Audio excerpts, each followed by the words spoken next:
Check 1 2 3. Test 1 2.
And good afternoon and welcome back for Game 2 of our doubleheader today. A 9-inning scheduled game is Case Western Reserve University facing St. John Fisher. After a thrilling early matchup, Case Western Reserve with the walk-off 5-4 win in 7 innings. And will now try to complete a sweep both of this doubleheader and for the weekend as the two teams will face each other for the second time. Let's go ahead and get you the batting order, beginning with St. John Fisher, now 8-4 on the year. Leading things off for St. John Fisher, the shortstop Justin Graham, then Jack Keller, the designated hitter, hits second. Thomas Pasquale, the third baseman in the 3 spot, and Alan Murphy playing first base, and he will be batting cleanup. Anthony Mantova, left fielder, hits 5th. Ryan Simmons, the second baseman, 6th. Michael Beimel, the catcher, hitting 7th. Sean Harris playing right field and batting 8th, and then Stephen Edgett, the center fielder, hits 9th. We'll tell you a little bit about the St. John Fisher pitcher when he takes the hill in the bottom of the mound. It's a lefty. That's Matthew Rodolunis, who will be out on the mound again in the bottom of the inning. Defensively for Case Western Reserve, at first base, Casey McConaughey. Second baseman is Rocco Ma. The shortstop is Jacob Lott, and the third baseman is Jacob Kusha. In the outfield, left fielder is Jake Ryan. Center fielder is Samuel Neal. And the right fielder is Benjamin Stawicki. Doing the catching is Tyler Wipazinski, and on the mound, another freshman, Willem Boma, who will get his 3rd start of the year and 5th appearance overall. On the season, Boma 2-0 with an 0.69 ERA. He has been good. Through 13 innings of work, he's allowed just 12 hits, 4 runs, only 1 of them earned. He struck out 12 and has walked just 1. And opponents hitting only .250 against the tall righty, who again will be making the 3rd start of his career here today. Boma, 6'6", 202 pounds, a freshman out of Washington, D.C., Woodrow Wilson High School, made his last start in the finale of the Spartans' trip to Lexington, South Carolina, pitching last Sunday in a no decision against Trinity. His first pitch of the game underway here, and it's a strike at the knees, 0-1 the count. So a good start for Boma. Now the 0-1. Whip behind the plate, getting down low, trying to urge Bowman to get that pitch low, and he misses a little outside. It's 1-1. Now the 1-1. Ground ball, first base, hot shot for McConaughey, who came into the game late in the early game, takes it to the bag himself, and there's 1 gone. So Bowman retires the leadoff hitter. Again, this will be a regular 9-inning game.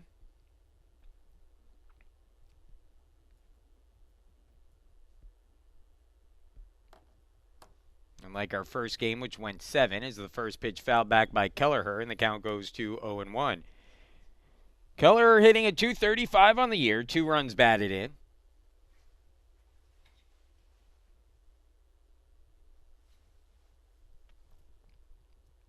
Breaking ball for a called strike, and it's 0-2.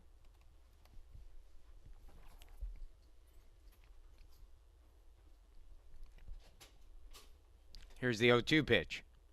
In the dirt, 1-2.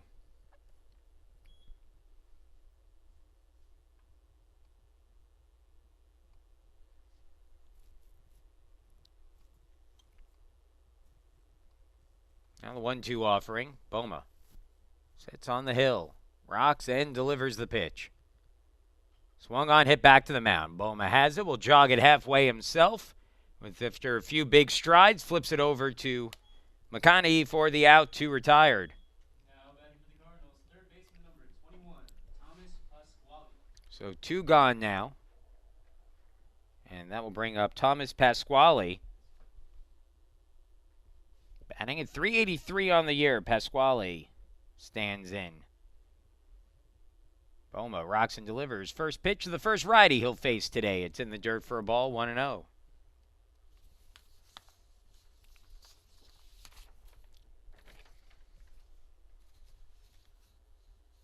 Spartans winning earlier today, 5-4. Walking off in the bottom of the 7th on a game-winning hit by Cole Jarrett. 2-0. Popped up. Shallow right, charging in Stawicki. He's underneath it. And the inning is over. Stawicki makes the catch and right. Pasquale retired, and we will move along into the bottom of the first. Case Western Reserve scoreless right now with St. John Fisher as we move into the bottom of the first. Let's go ahead and get you the batting order for the Spartans here as we get set to begin inning number one. Rocco Ma leading things off and playing second base. He'll be followed by Jake Ryan, the left fielder, and then Jacob Kusha, the third baseman, in the 3 spot. Benjamin Stawicki gets the start at right, but it still hit cleanup for game 2. He left the game early. Good to see him back in the contest here after leaving the first game early. Nathan Shapiro, the designated hitter, bats 5th, and then Casey McConaughey, the left-handed hitting first baseman, in the 6th spot. Tyler Wipazinski bats 7th. He'll be followed by Samuel Neal in the 8th spot in the order, and then Jacob Lott rounding out the lineup hitting 9th. For St. John Fisher, Justin Graham. Pardon me, the first baseman is Alan Murphy. Second baseman is Ryan Simmons. Shortstop is Justin Graham, and the third baseman is Thomas Pasquale. In the outfield, Anthony Mantova will be in left. Center fielder is Stephen Edgett, that is. And the right fielder is Sean Harris. Doing the catching today is Michael Beimel. And on the mound is Matthew Rodalunas. Rodalunas, a left-handed pitcher, 1-0 on the year with a 1.59 ERA through 3 appearances, including a pair of starts. He's thrown 11 1/3 innings, giving up 7 hits, 4 runs, just 2 of them earned. He has walked 7 but has struck out 18. Opponents hitting just 179 against him.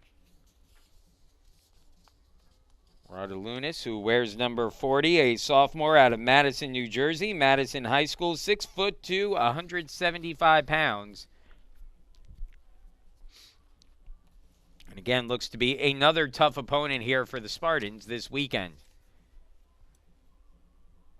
It'll be the top of the order for Case Western Reserve. Ma, Ryan, and Kusha set to get things going here against Spartans lineup that has hit lefties well this year. A .356 team average against left-handed pitching coming into the day today. Now batting for the Spartans, second baseman number 29. Rocco Ma hitting .313 against lefties. .358 overall on the year. Led off the first game with a solo home run, his 4th of the year, his 3rd in the last 2 days. He's driven in 19 and has hit out of the leadoff spot in all 16 games he started this year. So impressive that he's driving in so many runs, hitting at the top of the order. Probably shows you, A, that he's taken advantage of opportunities, and B, he's gotten some help from guys getting on in the bottom of the order, Sam Neal and Jacob Lott. First pitch to Ma, fastball that he fouls off and out of play, 0-1. Couple of really good Division III baseball teams here today in Case Western Reserve and St. John Fisher. Looked fairly evenly matched in Game 1 and going back at it here in Game 2. Here's the 0-1. Ma checks his swing. Did he go around? No, says the umpire. Down in the field for Game 2. And the count now at 1-1.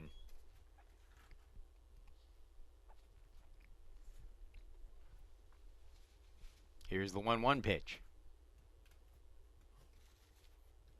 Fastball inside corner. The count goes to 1-2. A lot of moving parts out there for Rodalunas. Arms are kind of flying all over the place, but it works. Sometimes those guys, it makes it harder to pick the baseball up. You have a pitcher with a lot of moving parts. And Rodalunas loses the hat, but gets the strikeout as Ma down swinging. Chases a good fastball on the outside corner. And there's one gone. With pitchers like Rodalunas, typically the issue is repeating the delivery because there are so many moving parts to it. He loses his hat again there as the first pitch strike, and they're 0-1. To Jake Ryan, who had the game-tying double in the 7th inning of the first game. His 22nd RBI of the season. Swings the inside fastball, and the count goes to 0-2. You could see how much effort Rodalunas is putting into every pitch, and he's losing his hat after every pitch, but that shows you just how much of his body he's throwing into each delivery. Fouled off, and it's an 0-2 count still.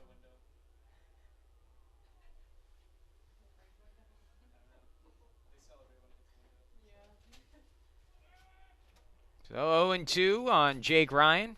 Raudelunas rocks, sets, and delivers. Outside, and it's a 1-2 count.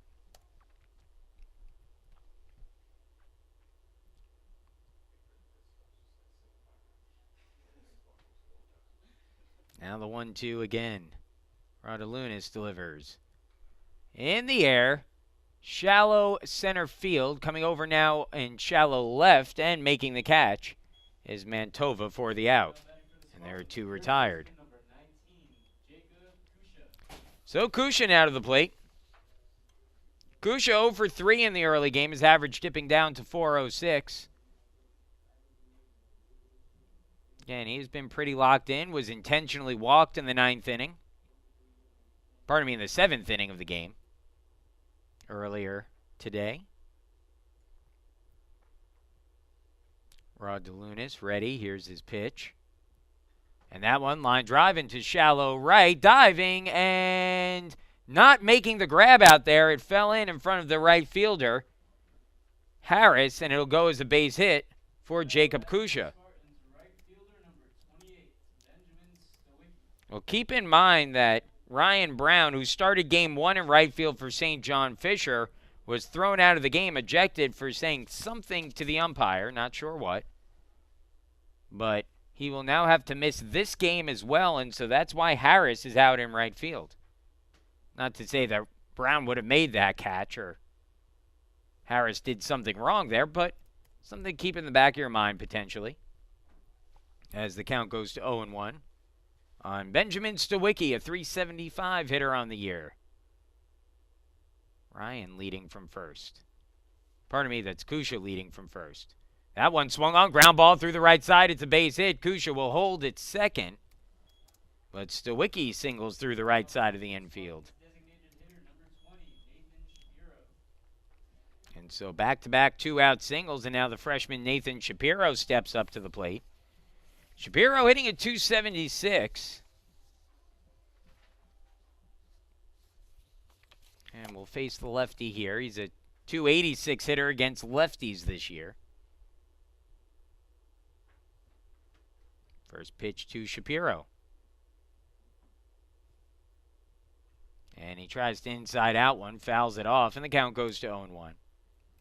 Some early adjustments made here by the Spartans that you can see that Raudelunas has been trying to get that fastball in the outside corner. And so it looks like Case Western Reserve, as the inning has gone on, has been willing to take the ball the other way. Both Kusha and Stawicki did that. Raudelunas steps off the mound as Kusha gained his attention. Now the 0-1.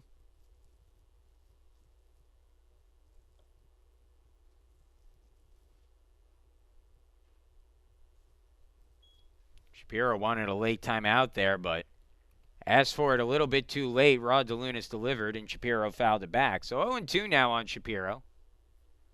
2 on, 2 out here in the first. Scoreless game early on between St. John Fisher and Case Western Reserve. Here is the 0-2. Swing and a miss, strike 3, and that ends the inning. Spartans pick up 2 hits, back-to-back two-out singles for Kusha and Stawicki, but leave them both stranded. We will move into the second, scoreless between Case Western Reserve and St. John Fisher. The Cardinals coming up to bat. Murphy, Mantova, and Simmons due up when we return.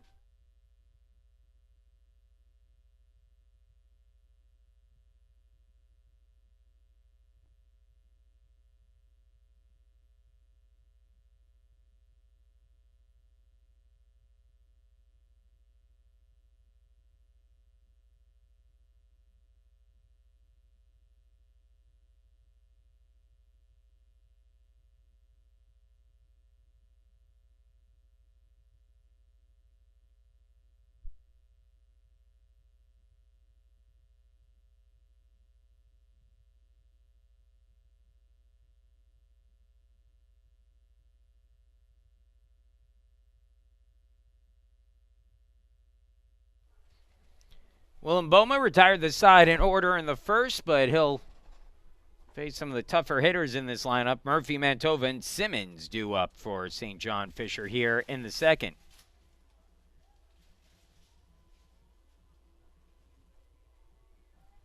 Boma threw just 10 pitches, 6 for strikes in the first inning.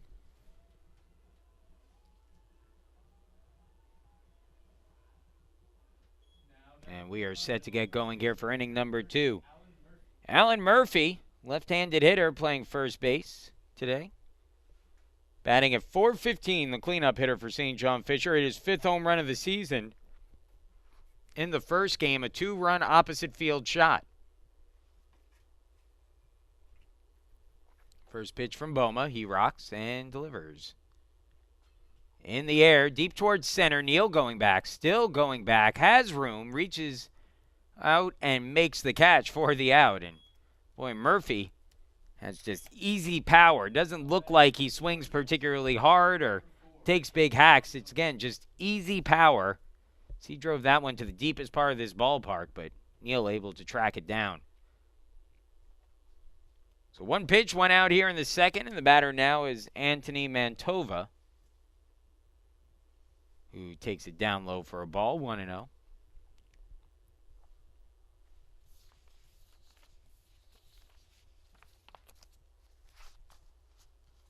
Up high, 2-0.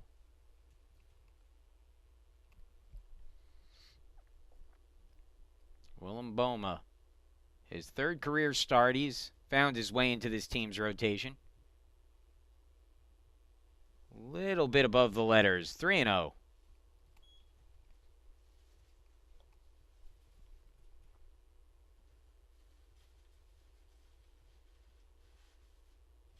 And ball 4. Last 2 pitches didn't miss by much, but Boma couldn't get the calls, and there's a leadoff runner, or a 1-out runner on. And the batter now will be Ryan Simmons, the second baseman. Simmons 0 for 3 in the first game.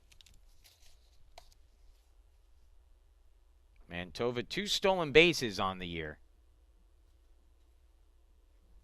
First pitch breaking ball from Boma misses down and out, 1-0.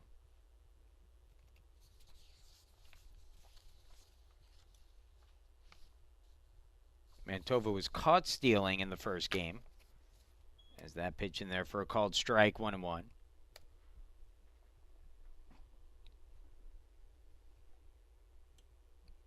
Double play depth in the infield for Case Western Reserve. Is that one fouled back, 1-2.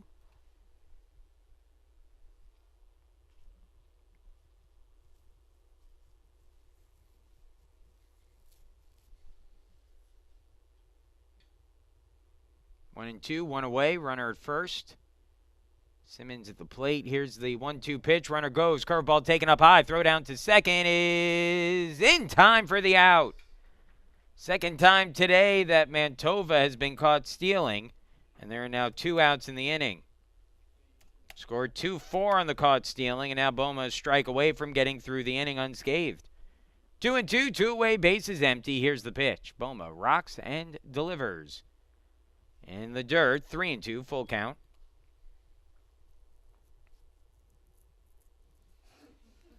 Both Wipazinski and the home plate umpire looking around for that ball, finally found it. 3-2 pitch on the way. Boma sets, delivers. Swing and foul tip back. Whip couldn't hold on to it, and so it's 3-2.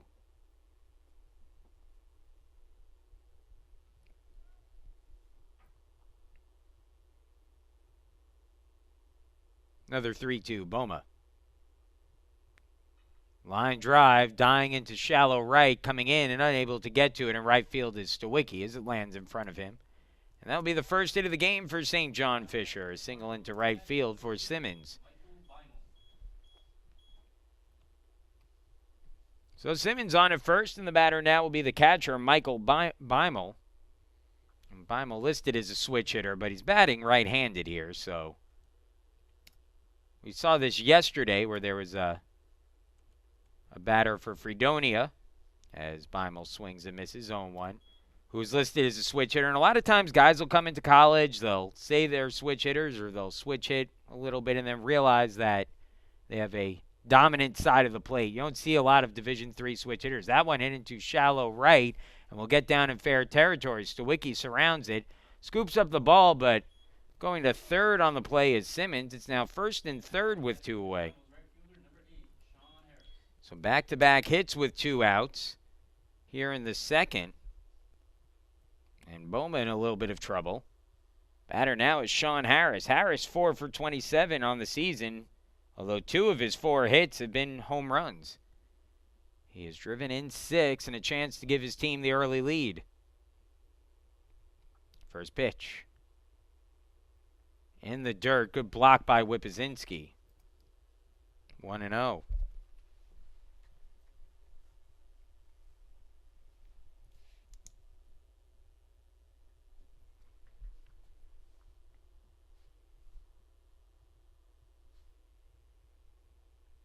That's called strike, 1-1.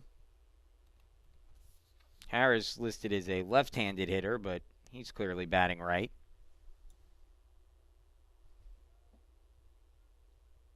1-1 the count.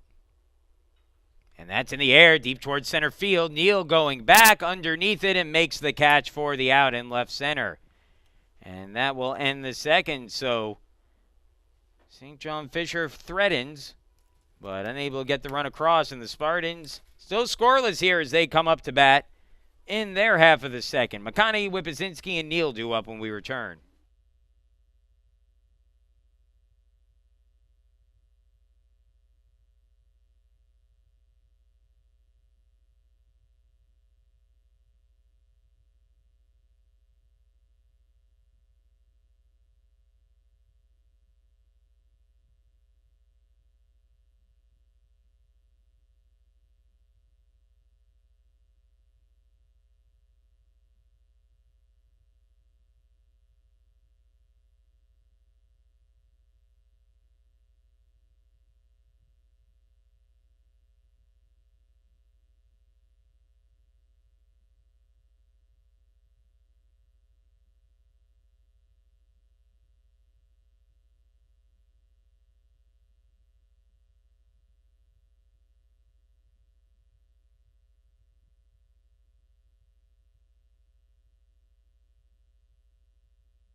Welcome back. Each team with 2 hits. No runs yet in this one, but Case Western Reserve coming up to bat against Rod DeLunas for the second time today. McConaughey, Whippazinski, and Neal here in the second inning for Case Western Reserve, as the Spartans hoping to pick up a sweep of the weekend. They're 3-0 right now on the weekend.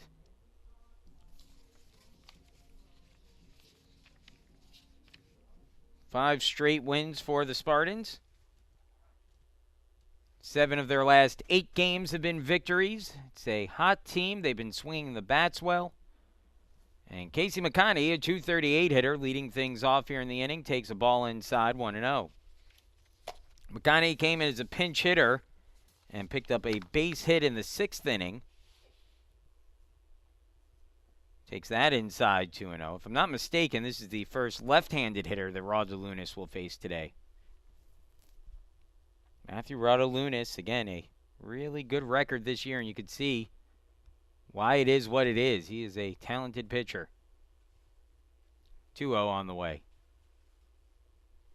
Took something off of that one and deposits it in there for a strike, 2-1.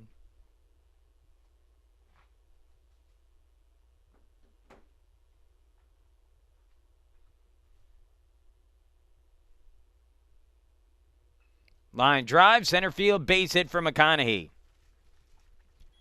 So Casey leads things off with a single here, and there's a runner on for Case Western Reserve in the second.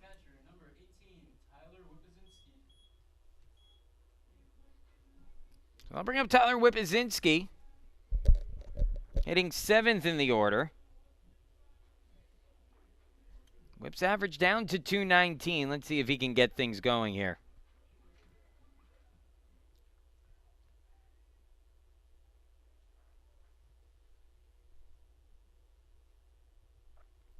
First pitch on the way from Rodolunas.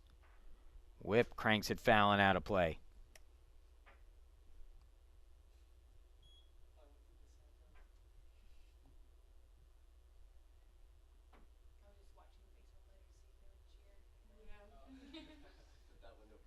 Now the 0-1 to Whip.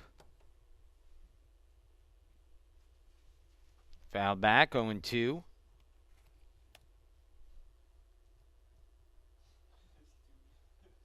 Whip has started all 18 games at catcher for this team this year.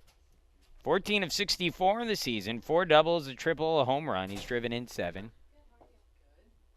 The 0-2 offering on the way. And that's in the air, down the line, right field, fouling out of play. Count stays at 0-2.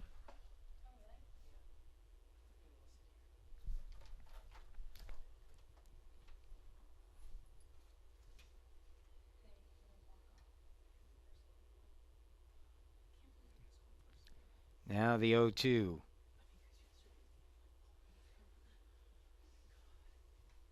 That's a little down and out. 1-2 now on Whippazinski. In case you're just wandering into the press box or joining us online, Case Western Reserve won the first game 5-4. Walk-off hit for Cole Jarrett. Picking up the win in 7 innings, a shorter game than normal. But a big win for the Spartans against a really good St. John Fisher team. Whippazinski lines that one just foul down the line. Boy, he's not missing these by much. You can see he's starting to lock back in at the plate.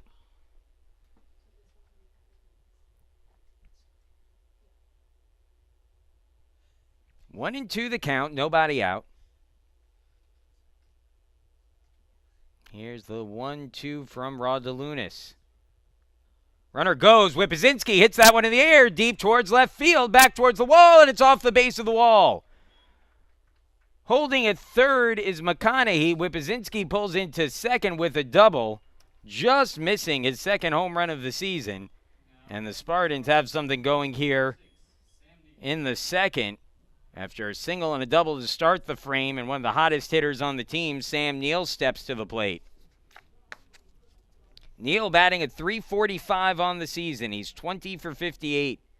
4 doubles, a triple, 3 home runs. He's driven in 17 and 2 more out there for him here early on in this one.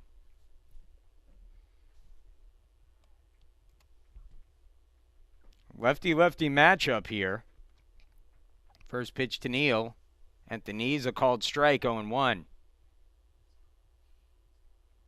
Third baseman, Thomas Pasquale, playing in a few steps at third against Neal, who, as his career has gone on, has become a little bit more of a pull hitter. And there, pulls one into right field. That'll get down for a base hit. 1 run in to score. Here comes the second run. Whippazinski will come around to score. Neal pulls into second with a 2 RBI double. And Case Western Reserve on the board first here in Game 2. It's 2-0. Now batting for the Spartans, shortstop, number 1, Jacob Lott. So Sam Neal with a big hit there to keep the inning going and to keep the Spartans ahead here. 2 more RBIs for Neal. It's 19 on the season for him now. And Jacob Lott, the 9-hitter, up. Lott had a huge triple with 1 out in the 9th inning, scored the game-tying run for the Spartans. Or pardon me, in the 7th inning of the first game. Fouls back the first pitch there, and the count goes to 0-1.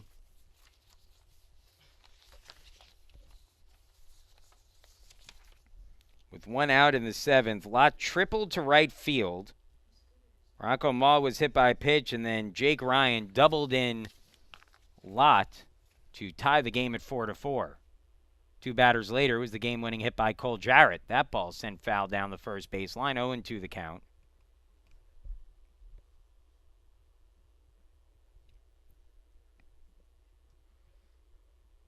2-0 the score. Case Western Reserve leading. 2 runs in on 3 hits to start the second. Rod DeLunas falling into some trouble here in the second inning. Delivers his 0-2 pitch.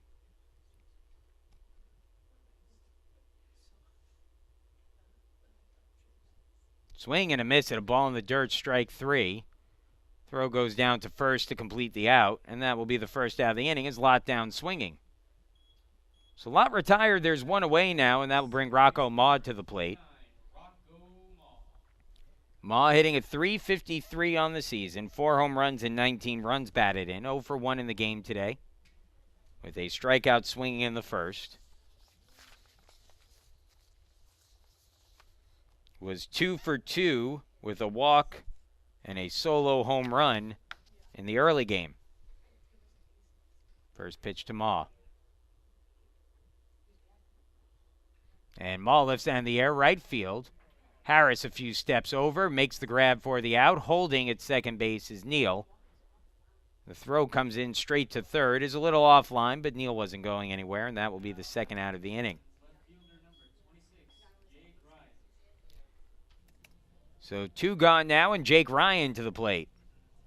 Mentioned a few times already, Ryan had the game-tying double in the 7th inning of the game earlier. And comes up here trying to add on to a 2-run lead. 22 runs batted in for Ryan this season. That leads all Case Western Reserve players. Maybe a miscommunication there as Ryan went around, 0-1 the count. The second baseman was headed to the bag, Ryan Simmons.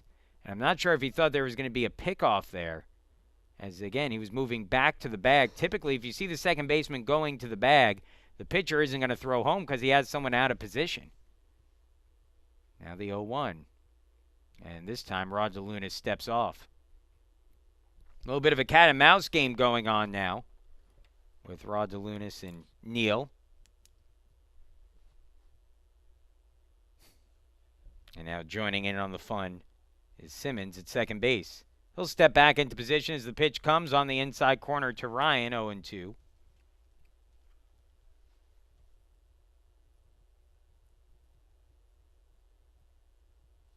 So 2 strikes, 2 away. Neal the runner at second. Ryan at the plate. Rod DeLunas trying to get out of the inning without any further damage.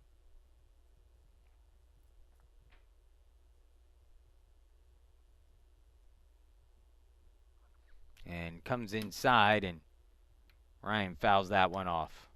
Count stays at 0-2.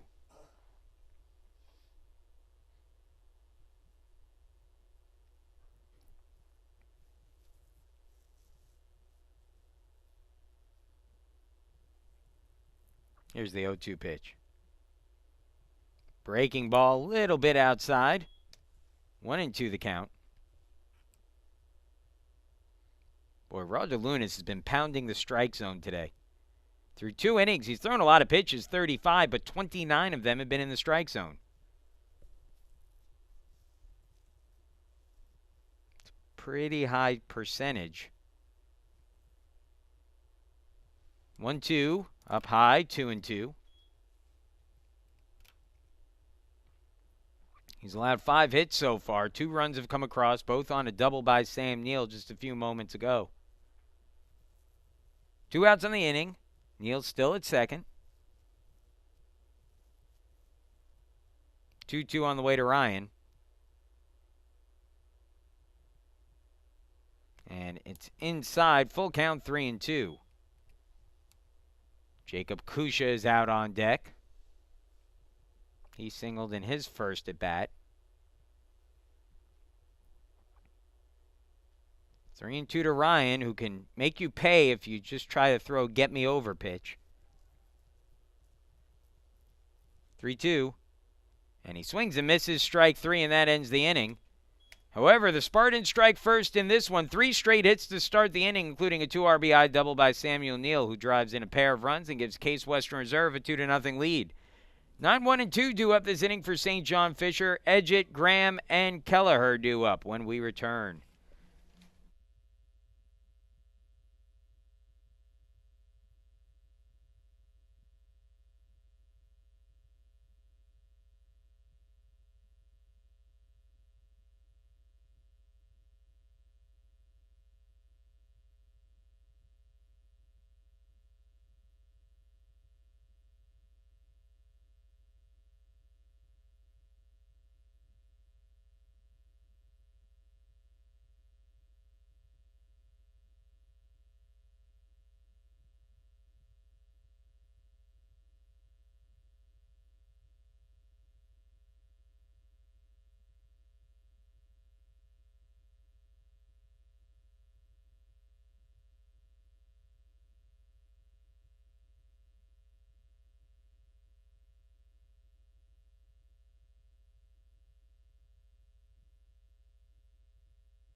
Willem Boma on the mound for inning number 3. He's thrown 27 pitches so far, 15 for strikes to get the first 6 outs of the game.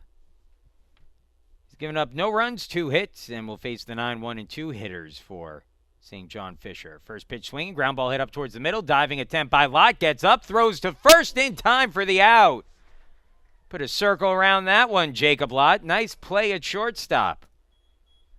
I'll tell you what, infield defense, so good. Really, defense all around is so good for this Case Western Reserve team. It's what makes them a special kind of team. And Lott, who is really came in as a guy who the Spartans knew could handle the position of short right away, played just about every game at shortstop. He's only getting better. That one bunted down the third baseline. It's Kusha's turn. Throw on to first in time for the out. 2 gone.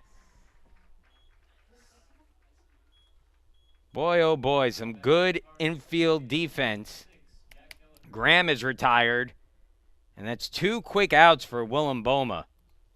And frankly, I'm not sure that there are a lot of Division III players that would have made either of those 2 plays. Now with 2 gone, first pitch swinging, Kelleher swings and misses 0-1. And honestly, I'm a little surprised we saw Kelleher swing at that pitch because Boma is on his way to a very quick third. Surprised they wouldn't want to make him work a little more. He takes a fastball in the outside corner, and it's 0-2. And Boma now ahead in the count, 0-2 here against the 2-hitter, Kelleher, the designated hitter in the game. Here's the 0-2. Inside, and it hit him. Oh, Boma will want that one back. He was ahead in the count, 0-2, and the last thing you want to do in that situation is hit the batter, but that one just slipped out of his hand and went behind Kelleher. Looked like it grazed his back. He'll be on at first now as we get into the heart of this order with Thomas Pasquale due up. Pasquale flew out to right in his first at bat as the breaking pitch slips out of Boma's hands, 1-0.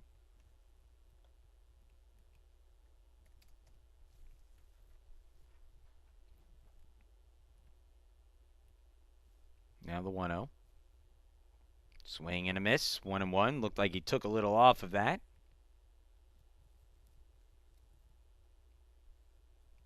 Two outs, a runner on here in the third. The 1-1 pitch. Swing and a miss. 1-2. 2 big games here for Case Western Reserve against St. John Fisher, a team that received votes in the D3Baseball.com poll this week. Curveball in the air, deep towards left. Going back is Ryan looking up, and that one is off the wall. Ryan has to go scramble to get it. The runner will be waved around third. Here comes the throw of the plate. It's up the line and not in time. An RBI double for Pasquale, and he just missed a home run there. Instead, it ties makes it a 2-1 game. Kelleher scores all the way from first.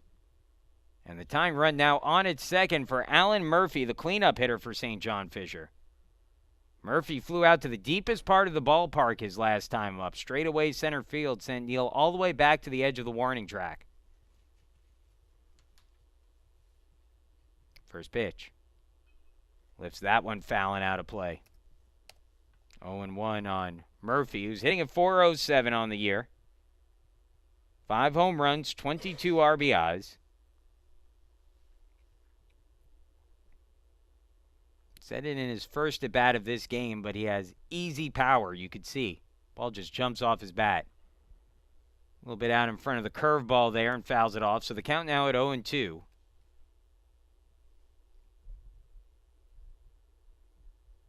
Murphy in the first game was stepping up to take an at bat, appeared to run to the dugout, and again appeared to vomit, and then step back up to the plate and hit a 2-run home run on the first pitch he saw. The 0-2 here. And that's a called strike 3. Good pitch from Boma. And that will end the inning. 1 run, 1 hit, no errors, and a man left on base. We move along into the third. Heart of the order for the Spartans. Kusha, Stawicki, and Shapiro due up when we come back.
Bottom of the third in a 2-1 game. Case Western Reserve leading.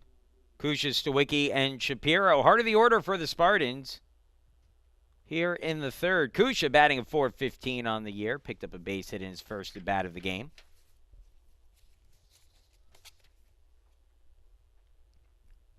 Radulonis back out on the hill. Begins his third inning on the mound. And first pitch misses outside 1-0.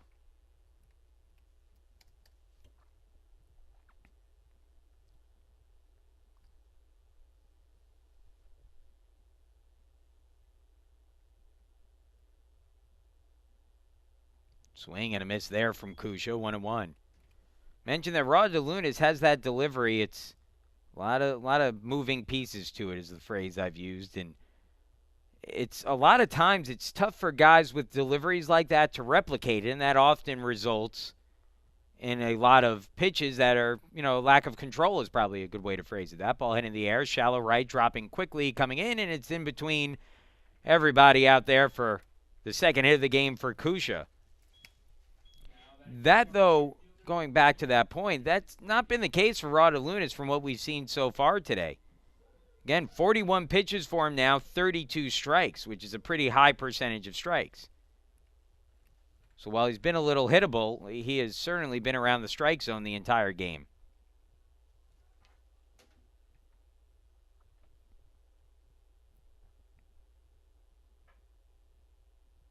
First pitch. Curveball for a strike, 0-1 to Stawicki.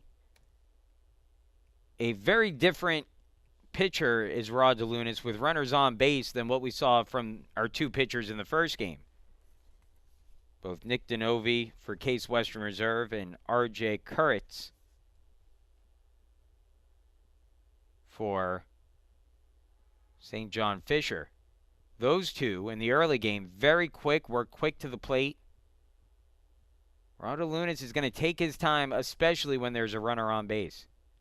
You see him really varying his time to the plate. And again, that's a little bit of I would assume, a little bit of a consequence of his delivery, which is not quick to the plate. And so if he's going to hold runners on, he's going to have to try to deceive them a little bit, which you can get away with as a lefty. You could be a little bit longer to the plate. See if Kusha, the veteran, takes advantage of it here, looking a little runnerish at first, not going. Back pick down, not in time. Count goes to 2-1 on Stawicki. Stawicki was hit by a pitch in the 6th inning of the first game. Left the game. Cole Jarrett took over for him as a pinch runner, and then Jarrett came up for an at-bat in the 7th and drove in the game-winning run with the bases loaded. Stawicki fouls that one off, 2-2. Now, again, Stawicki might have been pinch run for anyway in that situation and seems to be fine right now, but he's definitely a little bit shaken up after being hit earlier. 1-for-1 in the game here. Singled earlier. Here's the 2-2. Down low, 3-2.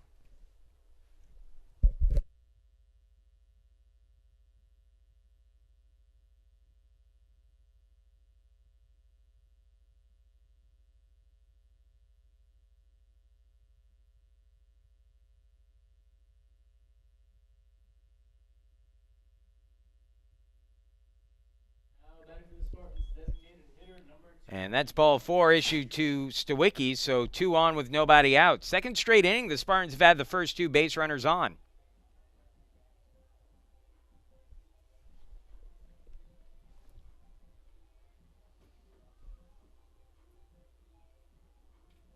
And a quick meeting on the mound here between catcher Michael Beimel and his starting pitcher Matthew Radulonis. Radulonis, again, a sophomore on this team.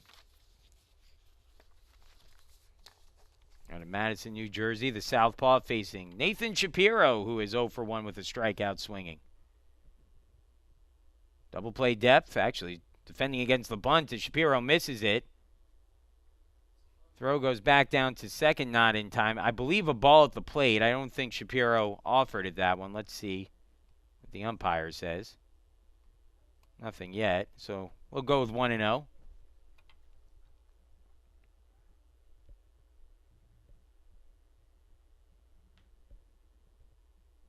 Swing and a miss there by Shapiro. And the count evens 1-1. Two guys who don't get cheated facing each other here. Rod Alunis, who seems to throw everything into his delivery, and Nathan Shapiro, who takes huge hacks at the plate. Something's got to give, right? 1-1. He squares to bunt here. It comes inside, misses him as he pulls the bunt back, and the count goes to 2-1. Nobody out, 2 on. Rod Alunis played in just 2 games as a freshman last year for St. John Fisher. Told 1 inning, struck a batter out. Getting the start here today and has been a big piece of this team's rotation. That one bunted up in the air, foul and out of play. Fortunately, out of the reach of everyone is the count now at 2-2 on Shapiro. And so he'll be swinging away here. The infield will take a few steps back. Well, Shapiro couldn't get the bunt down, but let's see if we maybe do something a little more impactful here. 2-2 the count, nobody out. First and second here in the third. 2-1 the score. Fouled back. Shapiro stays alive. Shapiro can handle himself at the plate. He's hitting at 267. Again, just a freshman, but someone that Coach Englander expects to be a big part of this team's future. Rod Alunis steps off the mound and looks back Kusha.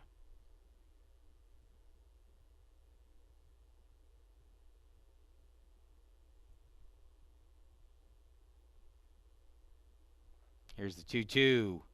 In the air, deep down the line and left, but that one will tail foul and will get out of play. Shapiro well out in front of that one, sent it a long way.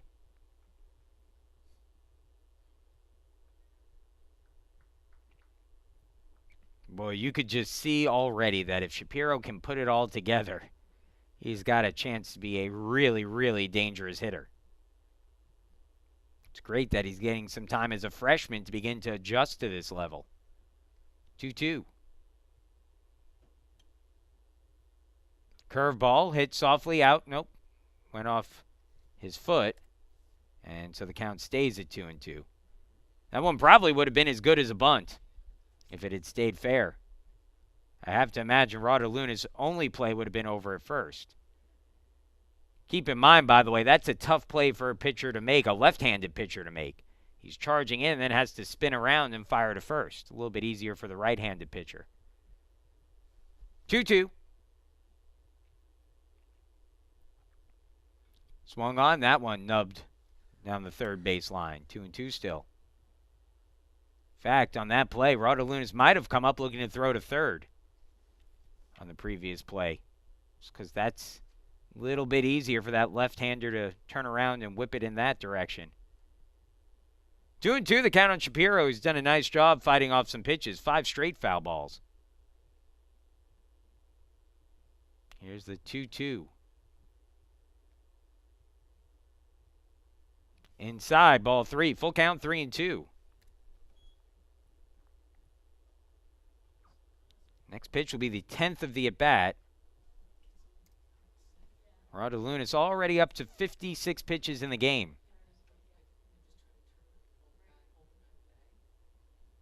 Here's a 3-2. Inside, ball 4. And what an at-bat for Nathan Shapiro. And so now the base is loaded, nobody out, and Casey McConaughey will step to the plate. McConaughey 1 for 1 on the day.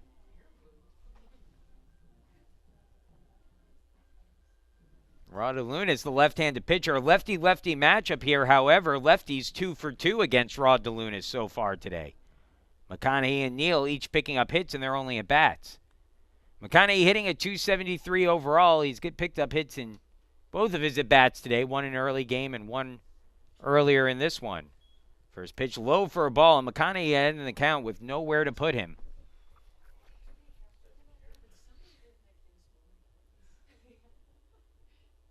2-1 the score. Spartans are looking to add on here. They have the bases loaded, nobody out. Kusha at third, Stawicki at second, Shapiro at first. The 1-0 on the way to McConaughey. Ground ball hit to second, could be 2. Bobbled, however, to second for 1. Throw on to first, not in time. No error on the play, but it will bring a run across, and it makes it 3-1. So the bobble might have cost a chance there by the second baseman. That Simmons might have cost his team a chance at a double play. They do get 1 out. And so now it's first and third with 1 away, 3-1 the score. And a slow walk out to the mound here for St. John Fisher head coach Brandon Potter. Potter, a 2004 graduate of St. John Fisher College. See if he's going to the bullpen here. He was staring out in that direction. No one by the door. And so I'm not even sure anyone was warming up. So right now, game will belong to Rod DeLunas here. It'll be first and third with 1 out. And Tyler Wipazinski, who doubled off the wall and left his last time up, steps to the plate. Well, good sign, that double for Whip earlier on. He said he was having some better at-bats in the early game and maybe starting to come out the other side of this slump. He has hit left-handed pitching well this season, now 6 for 17. Came into the game with a .313 average against lefties, and that's only gone up. First pitch. Curveball called strike, 0-1. Whip now hitting .231 overall.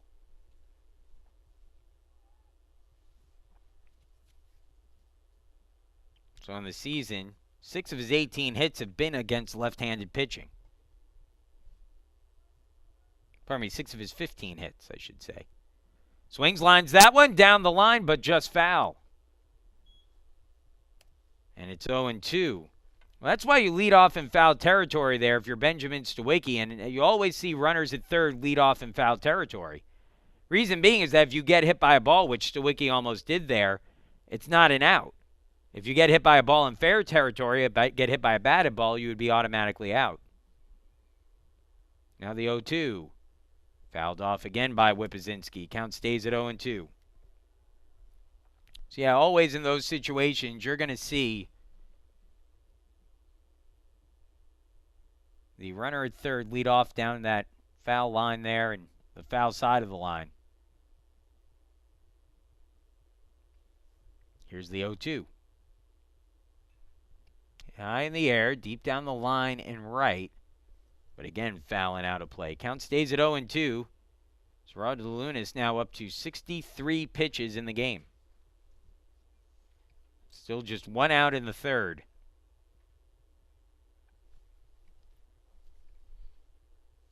Action in the bullpen for St. John Fisher. Get you that number as soon as he turns around. Wipazinski, ground ball to short, should be 2. Bobbled again to second for 1. Back on to first. In time, double play. 6-4-3, the double play is turned. And that ends the inning. 1 run, 1 hit. Spartans add on to their lead. They're now on top 3-1, but maybe an opportunity for a little bit more there they couldn't pick up on. We will move along into the fourth. Mantova, Simmons, and Beimel due up when we return.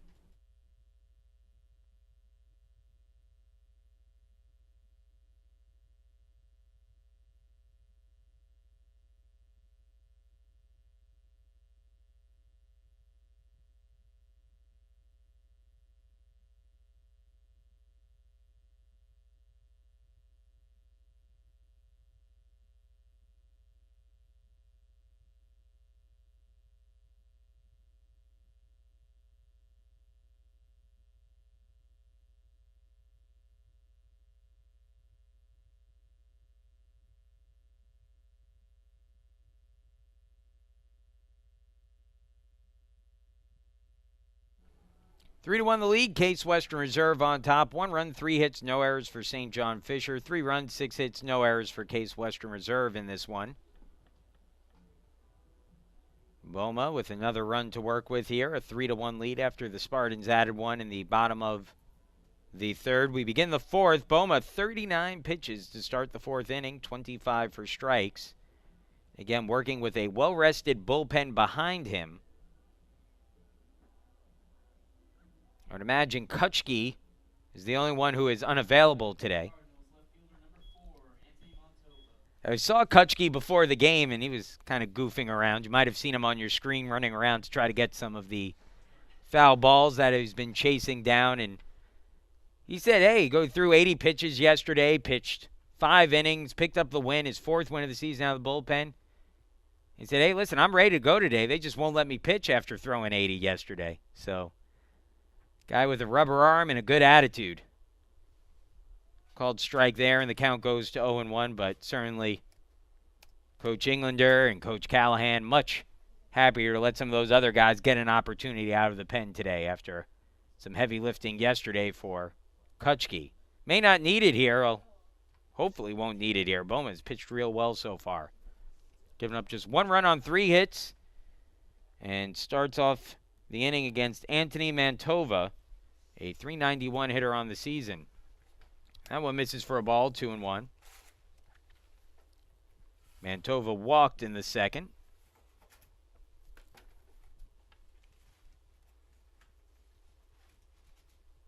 Three and one. Mantova walked in the second, was caught stealing later that inning. Here's the 3-1 pitch. Inside, and it clips his helmet.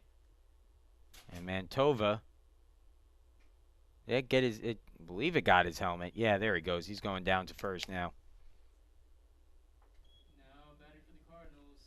So Mantova reaches on the hit by pitch. Seems to be okay.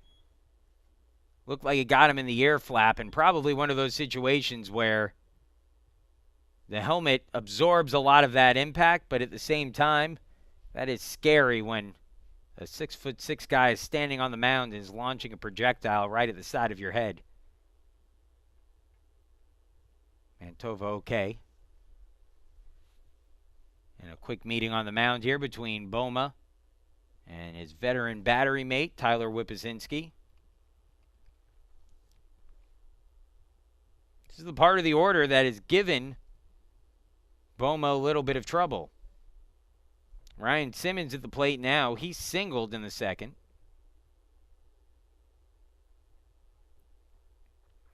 Double play depth in the infield for the Spartans. Not worried about a bunt, at least not yet. Simmons hitting a .318 on the year with a single earlier.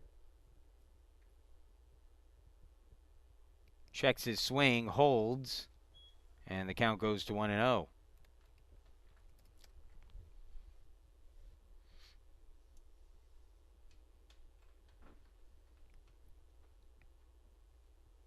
Ground ball, third base. Kusha has it. To second for 1, on to first.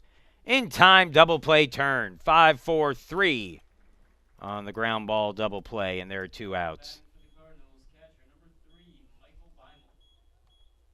Pitcher's best friend there, and especially with this defense, you get a runner on. It's not the end of the world if you're a pitcher for Case Western Reserve. You've got the guys behind you if you can induce a ground ball to try to turn 2. So now the base is empty for Beimel.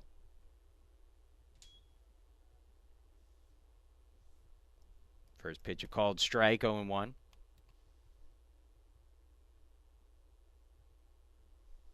One and one.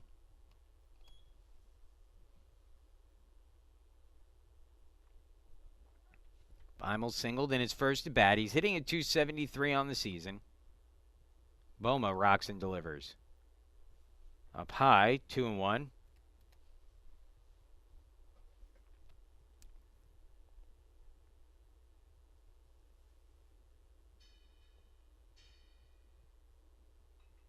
Line drive, right field, base hit.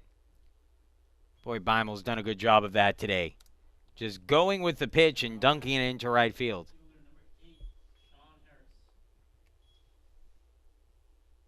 Again, 2 teams who have somewhat similar strategies out there. Neither one is necessarily looking to pull the pitch every time they get it. They're trying to do some different things. A lot of the guys in this St. John's Fisher lineup seem to be guys who are willing to go middle to the opposite field, especially if that's where the pitcher is working them. Sean Harris at the plate, and Harris, the right-handed hitter, takes a called strike 0-1. Harris flew out to deep center field his first time up. Down low, and it's 1-1. Again, mentioned Harris's numbers this year. He's hitting just 143, but among his 4 hits, 2 have been home runs. So he's got some power, and if you're Boma here, you have to be careful. Curveball ticks away from Whippazinski. Misses a little high as well, and it's 2-1.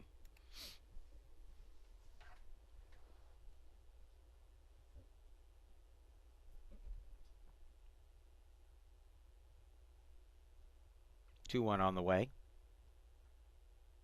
Swing and a miss. 2-2. Boma a strike away from working around a walk and a hit in the frame. 2-2. Swing and a miss, strike 3.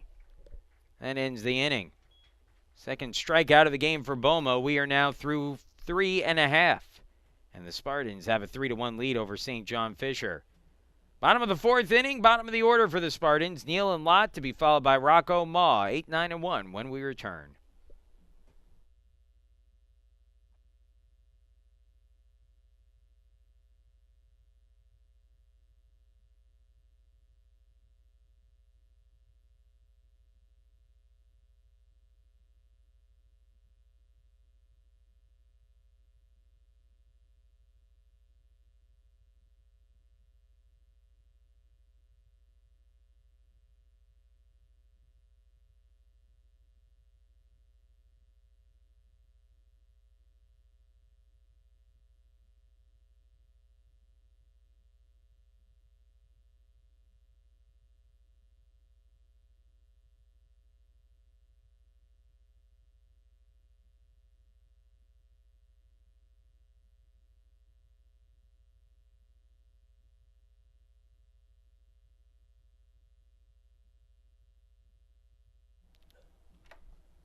Rodaluna coming out for his 4th inning of work. He's thrown 64 pitches so far through the first 3.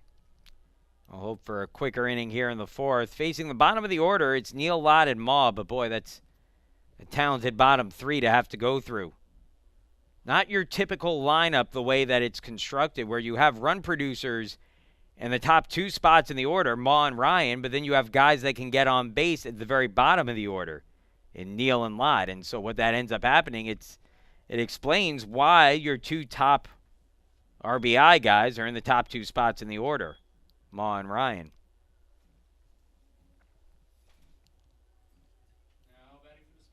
But like I said, just an interesting lineup construction, and it's worked to perfection this season for Matt Englander and the Spartans. They lead 3-1 here, and Sam Neal will be the batter. Neal 1 for 1 with a 2 RBI double back in the 2nd inning. Neal settles in for his 2nd at bat of the game. He's hitting at .356. Again, Neal has been hitting just about everything lately. Takes a called strike, and it's 0-1. And that's how we begin the bottom of the 4th.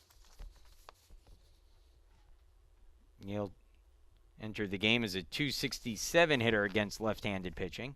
And that clips him on the helmet. He takes a deep breath. And again, those helmets are designed to absorb that impact, and Neal will head down to first after being hit by a pitch.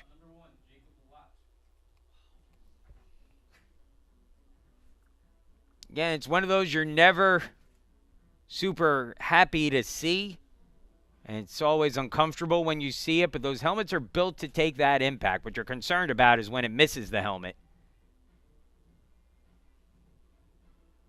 Neal kind of shaking his head down at first right now. I think he just saw his life flash before his eyes there. So that'll bring up Jacob Lott, riding a 10-game hitting streak. He's 0 for 1, though. That one's up high for a ball, 1-0. And I think as this game has gone on, you're starting to see a little bit more of the wildness in Rodaluna that maybe we expected from him early on. As jammed and fouling that off is Jacob Lott, but mentions a lot of times guys with complicated deliveries have trouble replicating those. And early on in the game, it wasn't an issue for Rod DeLunas. He was pitching really well. All of a sudden now, I think what you're seeing is as he's getting a little bit more tired, replicating that delivery gets harder and harder, and then throwing strikes gets harder and harder. Big lead there for Neal, and he'll steal second base uncontested as the count goes to 2-1 on the plate. For Neal, that's his 6th stolen base of the season, and he is now in scoring position with Lott up at bat and ahead in the count 2-1. 2-1 pitch. 3-1.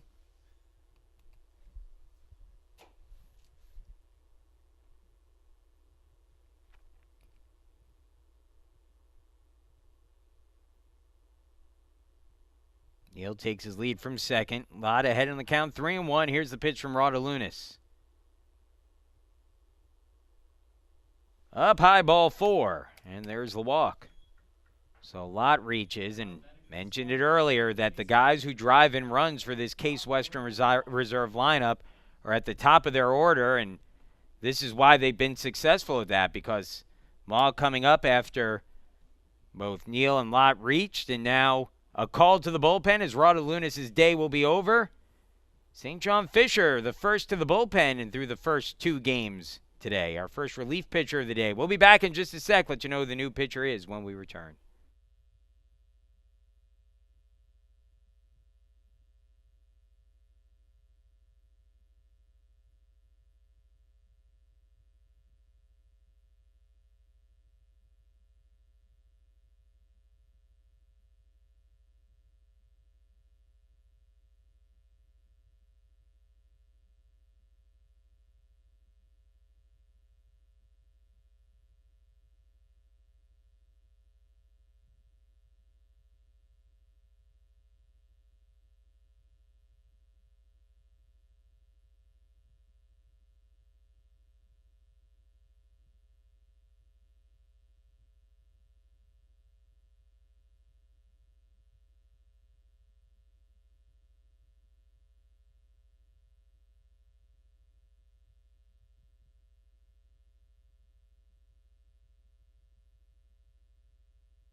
New pitcher on the mound for St. John Fisher will be Tim Geisel.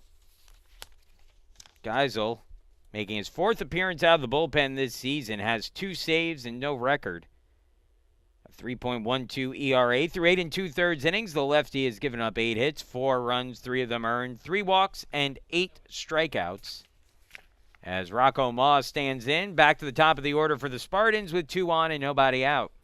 First pitch to Maw. Swinging at the first pitch and fouls it back, 0-1. Rocco hitting at .348. 0 for 2 in the second game of the day. Geisel, a sophomore out of Scotch Plains, New Jersey. Scotch Plains Famwood High School, 6'4", 165. That one popped up, shallow center field. The infield fly rule is called as the second baseman settled under it, and Simmons makes the catch. And there is one gone. Now batting for the Spartans, left fielder number 26. So the infield fly rule called there, even though the ball wasn't in the infield anymore. The justification of the rule is that any time basically it's a pop-up that can be turned into a double play and be beneficial where the outfielder would drop it. rather than make the catch, they're going to call that infield fly. And so with 2 on and the second baseman settling underneath it, even though he was in the outfield, an easy infield fly rule call there. In that case, the runner, or I should say the batter, is automatically out, and then the runners can advance at their own risk based on the result of the play. That one swung on by Ryan and driven into left field. That's a base hit. Neal puts the brakes on, so that'll load the bases up. Lott to second, Neal to third. Bases filled now with 1 away, and Jacob Kusha will be the batter. Kusha, pair of hits in the game today. He's 2 for 2 and hitting a .424 on the year. Going back to the infield fly rule real quick. When I say the runners can advance at their own risk, so let's say the ball is caught, the runners, in theory, could tag up and try to move up a bag. Kusha's first pitch fouled away, 0-1. If the ball is dropped, the runners don't have to tag. They can move up from wherever they are. You don't have to go back and tag a base. So it becomes advance at your own risk. Whatever happens, though, the hitter is automatically out. It's not a dead ball once it's called or anything like that. As Kusha fouls that one away, and the count goes to 0-2. And where the rule gets misunderstood the most is if the ball is dropped. Sometimes runners feel like they have to go back and tag up. They don't. The 0-2 checks his swing and holds up as the count goes to 1-2.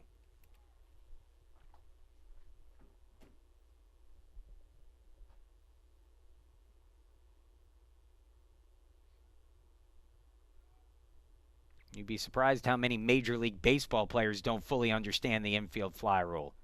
They'll say Kusha went around there, and that'll be strike 3. And that's the second out of the inning. So Geisel gets a big second out, and the base is now loaded with 2 away. And it'll be up to Benjamin Stawicki, 1 for 1 on the day with a single and a walk.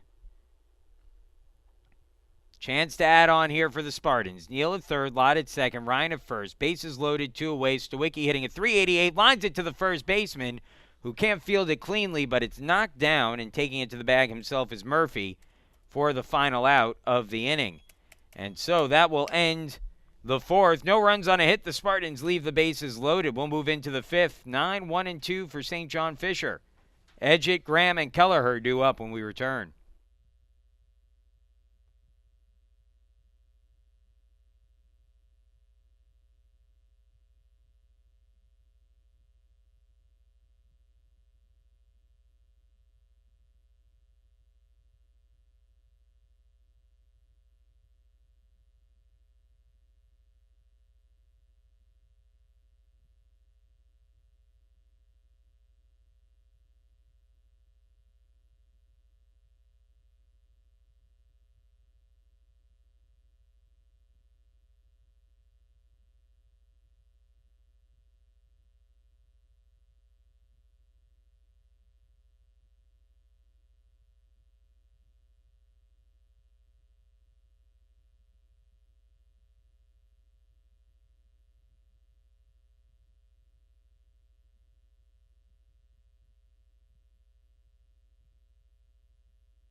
Welcome back. Case Western Reserve leading 3-1 over St. John Fisher, looking for what would be a sweep of a doubleheader today. And again, lots of time left in this one, but if you can pull off this sweep today, that's a pretty good job for Case Western Reserve against a good team. You start to kind of put yourself on the map national, even with 6 losses on the year already. That one's up high for a ball, 1-0. As Edgett, the 9-hitter, leading things off. Swings and misses, 1-1. Washington University picked up a win in their game today, just a single game against Illinois Wesleyan. 6-2 the final score there. Bears have a game on Wednesday, and then we'll see them here next week. That one hit in the air, shallow left, and will drop in for a base hit. Booted around a little bit, but Lott able to scoop it up and fire it back in. So leadoff single for Edgett. Shortstop, number 2, Justin Graham. Back to the top of the order now. The batter is Justin Graham, 0 for 2 on the day. A ground out to first. And a ground out on a bunt attempt to third. Kusha playing in here. He's going to have to be wary of the bunt.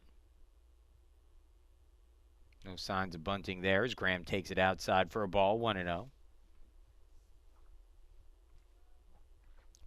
Next pitch will be the 60th of the game for Boma.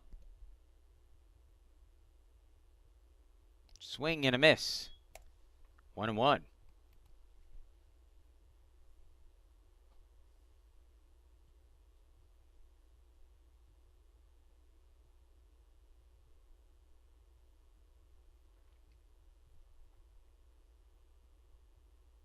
Bunted.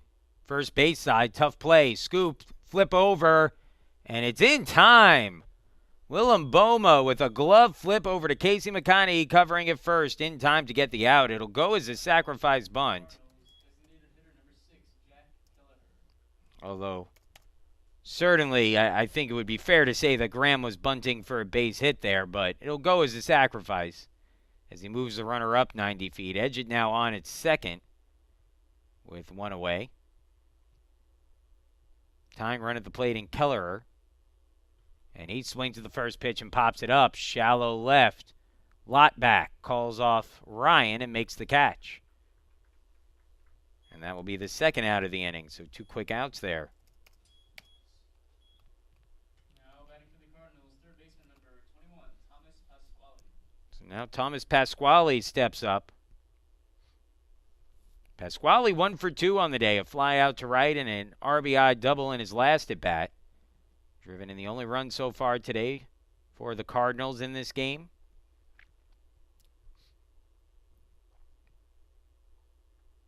Back pick to second. Throw came a little bit to the first base side of the bag as the count goes to 1-0 at the plate.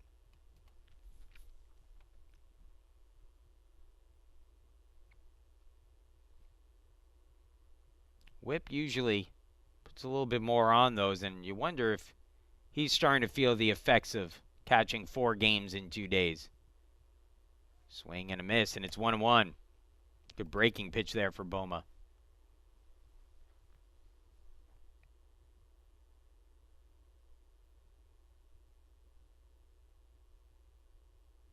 The 1-1. Swing and a miss again at a ball in the dirt. 1-2. Okay, so let's play the game here. You're Willem Boma on the mound. You've just seen Pasquale take 2 big cuts at 2 curveballs in the dirt. You try to change his eye level a bit, or do you come back with a third one in a row? 1-2 the count. Here's the pitch. Fastball, he jams him into no man's land. Ma charges, scoops, throws in time to get the out. Well, the defense continues to excel for the Spartans here as they get through the 5th. And Boma, through his 5th inning, works around a leadoff single. We will move to the bottom of the 5th inning. Case Western Reserve will send Shapiro, McConaughey, Whippazinski to the plate in their half of the 5th inning when we return.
Welcome back once again. Case Western Reserve University leading 3-1 here as we begin the fifth. Halfway through this one. Geisel starts off the inning on the mound. Came in relief last inning and starts off Nathan Shapiro with a called strike 0-1. Geisel got out of some trouble last inning. Bases were loaded and he was able to get a couple of outs. Breaking ball called strike, and it's 0-2. Shapiro hitting a .267 on the year.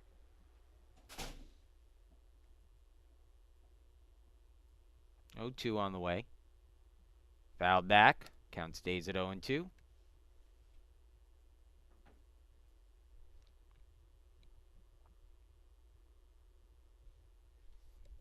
Geisel in the game in relief of Matthew Raudalunas, who's touched up for 3 runs in 3 innings and change.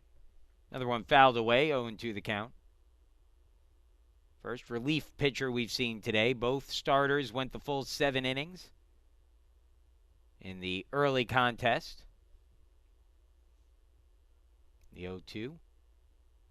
Checks his swing, holds up.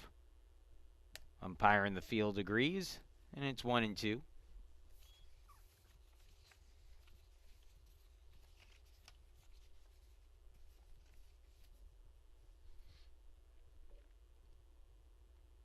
Here's the 1-2 pitch. Checks his swing again and holds. 2-2.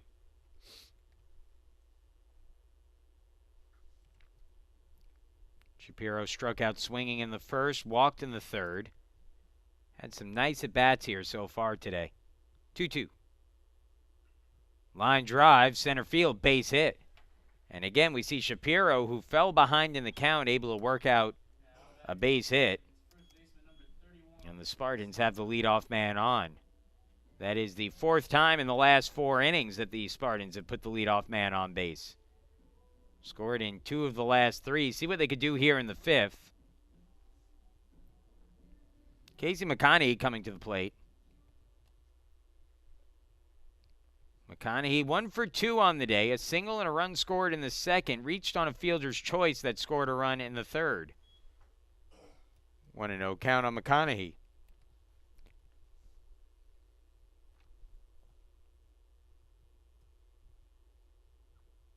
Called strike. Might have touched that outside corner as the count goes to 1-1.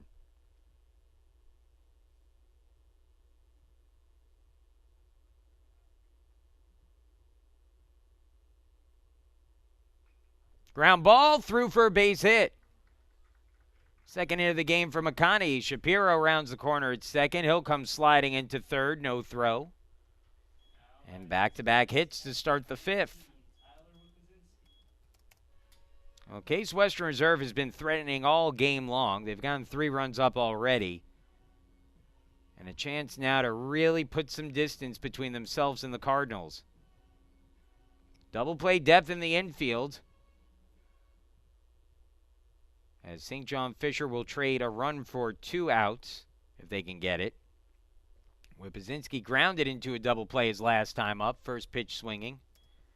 And fouls that one back, 0-1. He doubled and scored a run back in the second. Geisel now 20 pitches deep into his game. The 0-1. In the dirt, great pick behind the plate. Bimo's really played some solid defense today. 2 really good defensive catchers back there.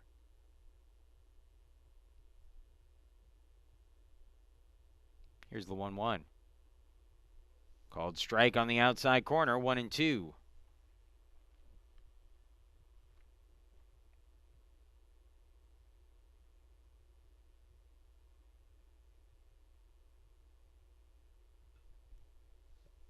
Fouls that one back, 1-2 still.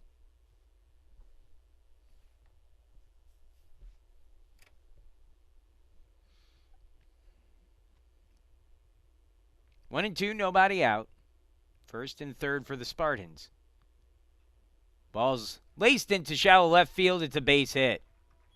Coming in to score an RBI single by Whipzinski is Shapiro, and the Spartans now lead 4-1, and that's 3 straight hits. to start the inning for Case Western Reserve.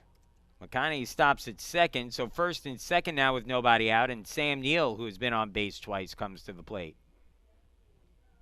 Neal got the Spartans on the board in the second with a 2 RBI double, and then was hit by a pitch his last time up. Squares to bunt here, but bunts it foul, 0-1.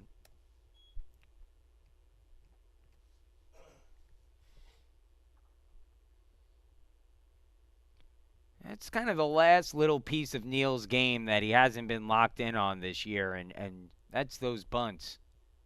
Seen him struggle at times with those, trying to get the bunt down. Trying again here. Much better. To the pitcher, whips around, throws to first. The second baseman covering, and in time for the out. That'll be a sacrifice bunt. 1-4 on the putout.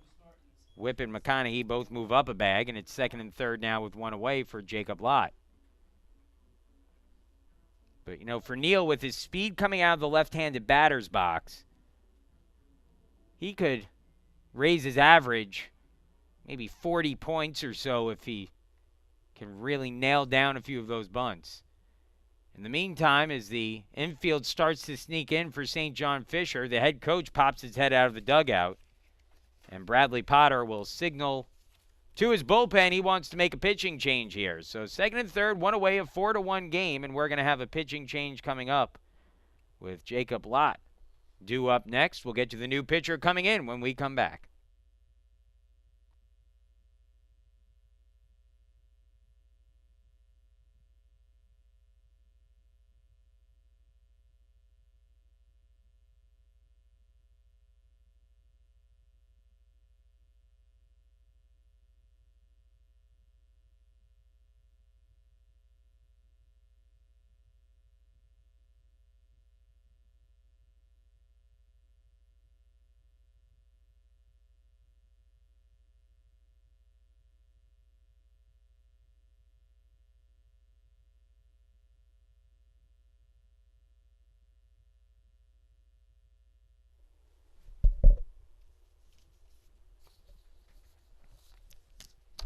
Welcome back once again. Case Western Reserve with a 4-1 lead. Runners at second and third and one away here in the fifth. And a new pitcher on the mound for St. John Fisher will be Jack Delaney. Delaney, a sophomore out of Merrick, New York, Kellenberg High School. 5'11", 160 pounds. And he is a submariner coming in out of the bullpen. So a little bit of a interesting delivery here for Delaney. The right-hander, 1-0 on the year with a 7.71 ERA. He's thrown 7 innings this season. Appeared in 5 games so far. 7 hits, 6 runs allowed, 6 of those earned. He walked 4, struck out 5. Opponents hitting .292 against him. And again, he is a true submariner, and a lot of the times why you see people go to that, and there's an advantage to it, and that's that your release point typically is so far out in front of the mound, in front of the rubber, that the pitch actually gets on the batter quicker than it would if he was releasing from a more traditional trajectory. So even though he's probably only going to throw, maybe top out in the low 70s, typically that's what you see these submariners do, especially at this level. Even though he's only topping out in the 70s, perceived velocity on his fastball might be closer to, again, who knows, maybe, 80, mid-80s. And certainly you give hitters who aren't used to it a different look. The infield is going to be pulled in here for St. John Fisher, trying to cut the run down at the plate. They know they can't allow very many more. First pitch on the way from Delaney and swung back to the middle infield. Holding the runner at third as the throw goes on to first in time, and that worked to perfection. 1 pitch, 1 out. And there are now 2 gone in the inning.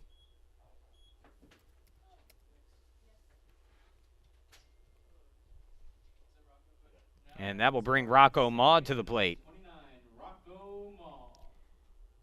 So Lott retired. Bases, still 2 on. Whipzinski at second, McConaughey at third, and back to the top of the order for Rocco Ma, 0 for 3 in this game so far. Takes the first pitch on the outside corner for a strike, 0-1.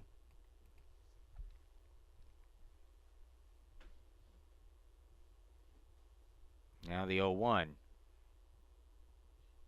Outside corner, 0-2. Typically, it's hard to elevate a pitch from a submarine pitcher, and very easy to get underneath it. The 0-2. Down and out. Good pick it. Again, behind the plate by Beimel. 1-2.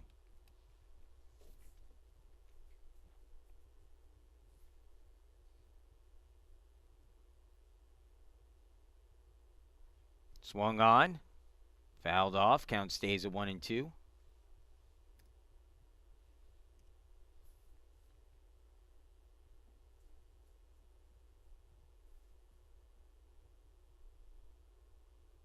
One, two on the way.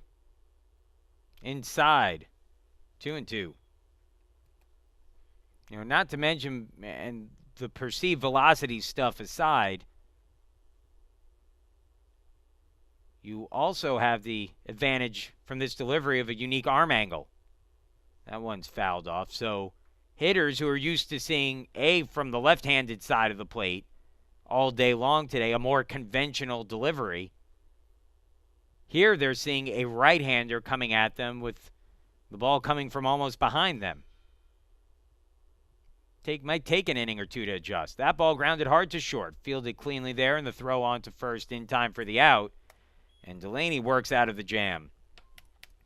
So runners left at second and third. The Spartans do get a run in the inning on 3 hits. They leave 2 men on. We'll move into the top of the 6th. Murphy, Mantova, and Simmons due up when we return.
Welcome back once again. Case Western Reserve University with a 4-1 lead over St. John Fisher College. 1 run, 5 hits, no errors for St. John Fisher. 4 runs on 10 hits and no errors for the Spartans. Willem Boma, his 6th inning of work. First pitch, inside corner, called strike to Murphy. 0-1, and this is exactly how you want to face Murphy with nobody on base. He's hitting at 400, 5 home runs on the year, hit a 2-run shot in the first game of the doubleheader. Curveball, a little bit inside. Count goes to 1-1. Boma has handled him today. He flew out to deep center field and struck out looking so far. The 1-1. Chopper back towards the mound. Shortstop Lott has it. His throw to first, not in time. It's an infield single for Murphy. Now batting for the Cardinals, left fielder number 4. Not much anyone could do about that one. Lott made it a close play, but really, unless Boma got to that one, and it would have been a tough one for him to get. The only reason why Boma would even come close to getting that is because of his height. But unless Boma got to that, once that got past him, there was very little chance to get Murphy there. So Murphy on now. He's stolen 1 base on 2 attempts this year, so not a huge threat as that pitch misses for a ball, 1-0. Boma now at 70 pitches today. We'll see how deep he goes in this one. That's inside. 2-0. This is about as deep, if I'm not mistaken, as he's gone in a game this year.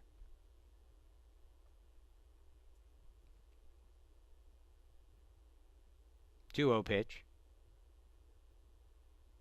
Little outside, 3-0. And with a 3-run lead, the last thing you want to do here with Mantova at the plate, a .391 hitter, is walk him and bring the tying run to the plate.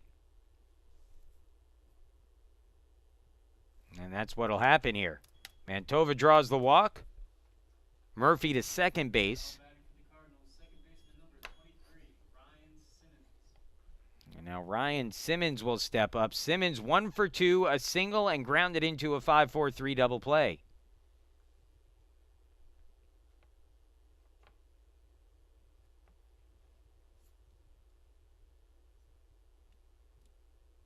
First and second and nobody out. See if Boma can get another ground ball here. Nope, Simmons will square to bunt. Bunts it back to Boma. Boma will get the out at first. And it's a sacrifice bunt for Simmons for the first out of the inning. Now batting for the Cardinals, catcher number 3, Michael Beimel. I thought for a second Boma was going to look at third and try to get the force there. But again, probably the smart move there with the tying run still at the plate to get the one shore out. And so there's one gone now, second and third, and the batter will be Michael Beimel, who has handled Boma well. 2 for 2 with a pair of base hits. He's gone to the opposite field both times. First pitch curve, a called strike, 0-1. I'm a little bit surprised, although Stawicki in right field has taken a few steps in. I'm a little bit surprised he's not coming in a little bit more. That one grounded up towards the middle. Lott diving stop. His only play is at first, and he gets the out there. A run will come in to score, but boy, that could have been worse. If that gets through, that's 2 runs easy. Instead, it's an out and an RBI for Beimel. Mantova to third, Murphy in to score. It's now 4-2 the score, but again, could have been worse there. Now there are 2 outs, runner at third, and if you're Boma, just try to lock down on the hitter Harris here and see if you can get out of the frame with just that 1 run. Harris 0 for 2. Curveball misses up and in, 1-0. Corey Brown in the bullpen warming up. We saw him throwing in the early game, and he'll be getting ready again here. The 1-0. Swing and a miss, 1-1. Harris, the 8-hitter in the lineup, batting a .138 on the season, but does have some power. Here's the 1-1. Swing and a miss, 1-2. Throw back to third, and they get him. Tyler Whippazinski picking off Mantova at third, and boy, he has had a rough day on the base paths. Mantova has 2 caught stealing, and then that pickoff. Inning is over, 1 run on a hit, but the Spartans continue to lead. 4-2 the score. 2, 3, and 4 in the lineup. Ryan Kusha and Stawicki due up when we return.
Welcome back. 2, 3, and 4 in the Case Western Reserve order due up to start the 6th. And the Spartans will have a new pitcher to face here. Number 41, Jared Wren will be the new pitcher. Wren making his third appearance of the season. All have come out of the bullpen. He's 1-0 on the year with an ERA of 6. Through 3 innings of work, he's given up 3 hits, 2 runs, 4 walks, 4 strikeouts. Opponents hitting .300 against him this year.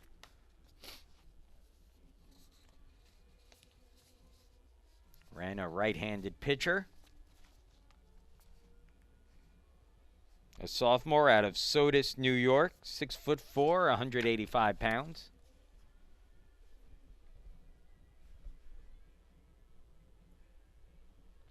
Case Western Reserve, a 2-run lead as they bat in the bottom of the 6th, looking to try to, again, expand that lead further. We've had 2 really well-played games so far between 2 good baseball teams. Spartans won the first game, a 7-inning affair, 5-4, and a walk-off bases-loaded single for Cole Jarrett. And they lead here in Game 2, 4-2. Corey Brown continuing to warm in the bullpen between innings, and we'll see. It appears as if Willem Boma's day may be done. Looks like he's getting some handshakes in the dugout.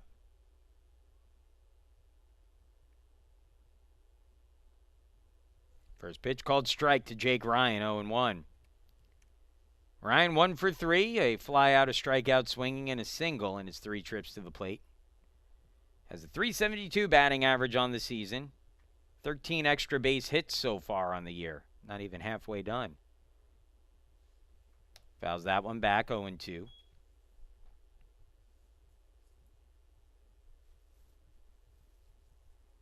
Ryan had a big double in the first game in the 7th inning, driving in the game-tying run in the 7th.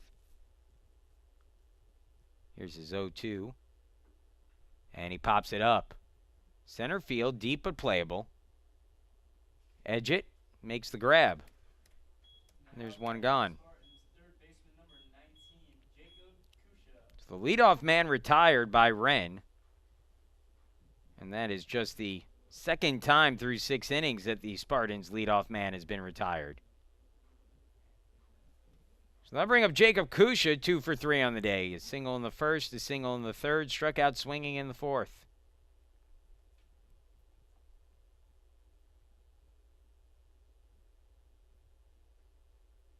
Called strike at the knees, 0-1. Kusha's average of .418 on the year. Great season for him. Down and out, 1-1. And he's exactly what you want right now for that 3-hitter. He fills that spot in the lineup well. The power numbers, at least home run numbers, I should say, aren't there for Kusha, but he gets extra base hits, 5 doubles, 2 triples on the year. He's had some timely hits this year as well. That one outside for a ball, 2-1.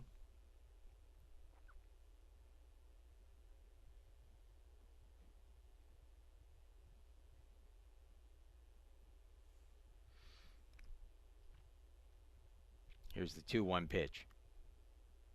Outside, 3-1.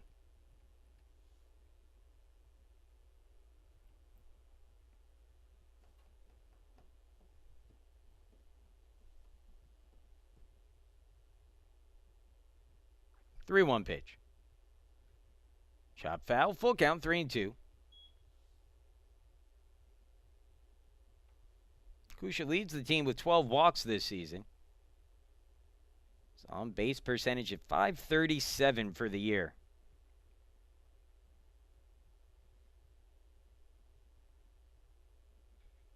That one hit foul.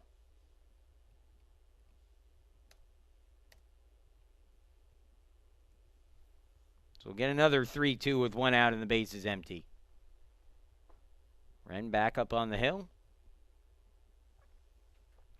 His 3-2 delivery. Up and out, ball 4. Team leading 13th walk of the year drawn by Kusha. He's on base for the 3rd time today. And now Benjamin Stawicki, the batter. Stawicki, 1 for 2 in the game. A single in the first, a walk in the third, a ground out to first base his last time up. Grounded out to first, hit a really what ended up. Ground out is a light term for what he did. He hit a rocket right at the first baseman his last time up.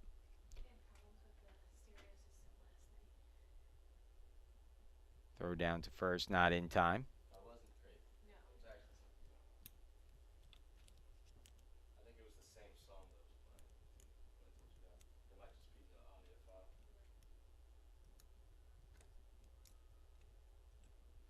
Now the pitch. Up high for a ball to Stawicki, 1-0.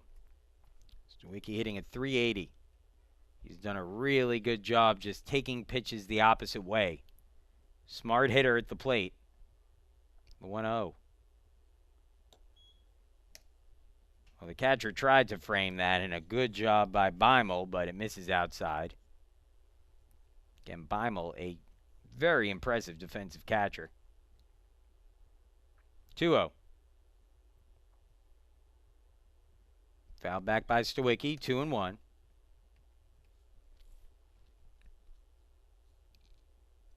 What makes Stawicki dangerous at the plate is that there's no airs about him, and he's willing to shorten his swing to go the opposite way when he falls behind in the count. So let's take his hacks early in the count, and he'll certainly take some big swings, but then he's not afraid to shorten the swing up and just try to poke one in through the infield for a base hit if he could get it. 2-1. Inside, 3-1. He's a very situationally aware hitter, would be probably the best way I could describe it. Smart hitter for a guy who's just a sophomore. 3-1. Outside. Ooh, called a strike. Late call there from the home plate umpire, and Stawicki will return. Make sure to apologize, young man. You always want to make sure all is okay with you and the umpire, because you know that strike zone is going to get a little bit wider when you start walking down to first. Runner goes. The pitch swung on, lifted in the air, right field, deep, but should be playable. Back, reaching up and making the catch. On the run is Harris for the out. Kushu is running, has to come back the long way to first base. And now 2 gone in the inning, and Nathan Shapiro up to bat. Shapiro's been on base twice in the game, a walk in the third, a single in the fifth. Scored a run in that 5th inning, and an RBI base hit from Tyler Wipazinski. It's a 2-run game, 4-2 the score, bottom of the 6th inning and 2 away. Pitch on the way. Up and out for a ball, 1-0.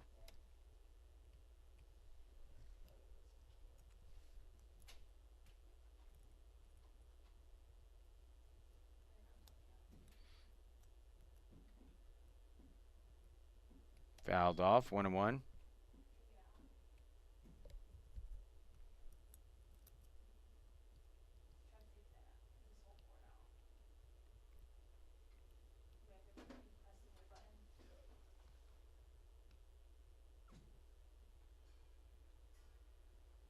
Ground ball, shortstop. Smothered. Throw to second in time. And that's going to be the 3rd out of the inning if they got him at second. And so that will be the 3rd out. So a little bit of confusion there as shortstop Justin Graham was unaware of how many outs there were. Pardon me, that's actually the second baseman who was unaware of the number of outs, Ryan Simmons. Either way, that will be the 3rd out of the inning, and we'll move along to the 7th. Case Western Reserve with a 2-run lead. Harris, Edgett, and Graham due up when we return.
Welcome back once again. Corey Brown, the new pitcher on the mound for Case Western Reserve. Let's go ahead and get you the final line on Willem Boma, who leaves the game in line for a win if Brown can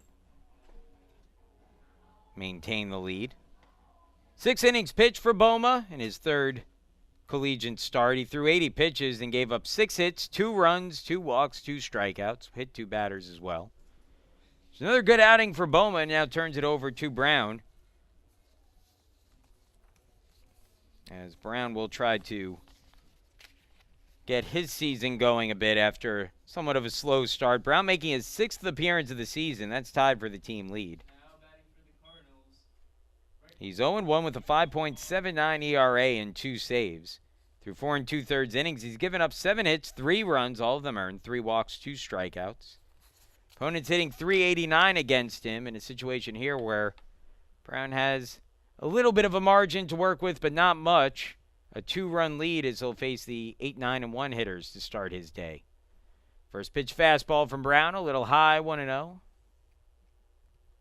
Sean Harris at the plate. He was batting last inning when the runner, Mantova, was picked off at third.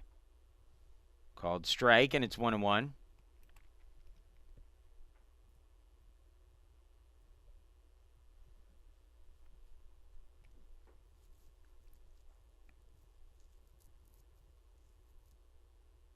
Swing and a miss, 1-2.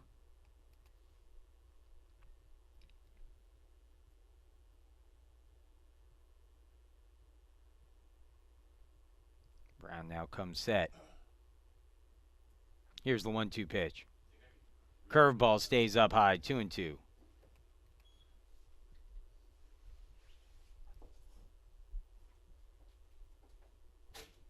Brown making his first appearance of the weekend. Another one of those talented left-handed arms out of the bullpen. Swing and a miss, strike 3.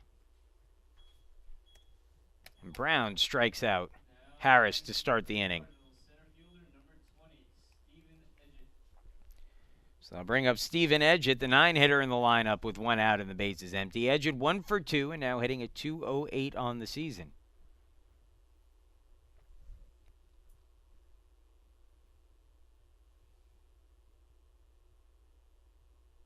Fastball down and in, 1-0. Brown, a guy that the Spartans are really relying on this season. A key arm out of the bullpen, and boy, do they need him to pitch well, especially as this year goes on. Called strike, 1-1. The way that Case Western Reserve has used Scott Kutschke this year, you're going to need to find some additional arms out of that bullpen.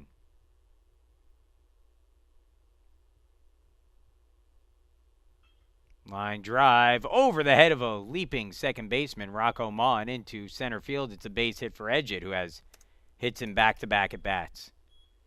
Now back to the top of the order. Justin Graham, the batter. Graham 0 for 2, a ground out to first. Retired on a bunt and then had a sacrifice bunt his last time up. Lefty-lefty matchup. Edgett takes the lead off at first. First pitch to Graham. A little low with the fastball, 1-0. Double play depth in the infield for the Spartans. Kusha takes a few steps in and shades towards second base with the left-handed hitter up. And that one misses outside and gets away. And wild pitch moves Edgett to second base. And so now Brown's going to have to pitch his way out of some trouble here.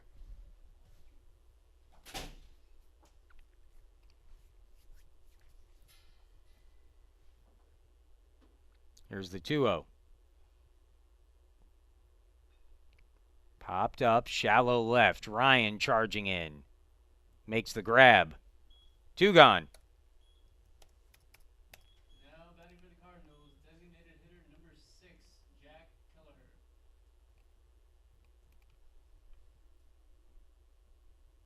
4-2 the score.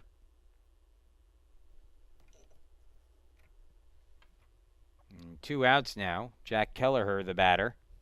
Keller hitting at 222, a runner in scoring position for him. He's 0 for 2 in the game. Couldn't hold up, and the count goes to 0-1.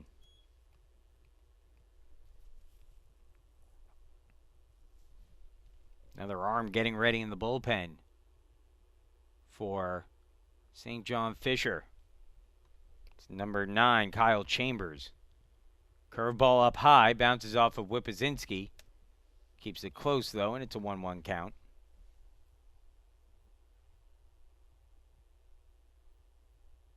It's a struggle sometimes for Brown to stay on top of that curve. Every once in a while, you'll see it slip out of his hand and sail a little on him. Fastball in the air, deep towards center. Neal going back, still going back, but underneath it, reaches up, makes the grab, inning over. So Brown gives up a single and a wild pitch, puts the runner in scoring position. However, St. John Fisher retired here in the 7th, and we'll move along into the bottom of the frame. Case Western Reserve coming to bat. McConaughey, followed by Whippazinski and Neal, the first 3 up for the Spartans in the 7th when we return.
Couple changes defensively here for St. John Fisher as we begin the bottom of the 7th. 4-2 Case Western Reserve leading.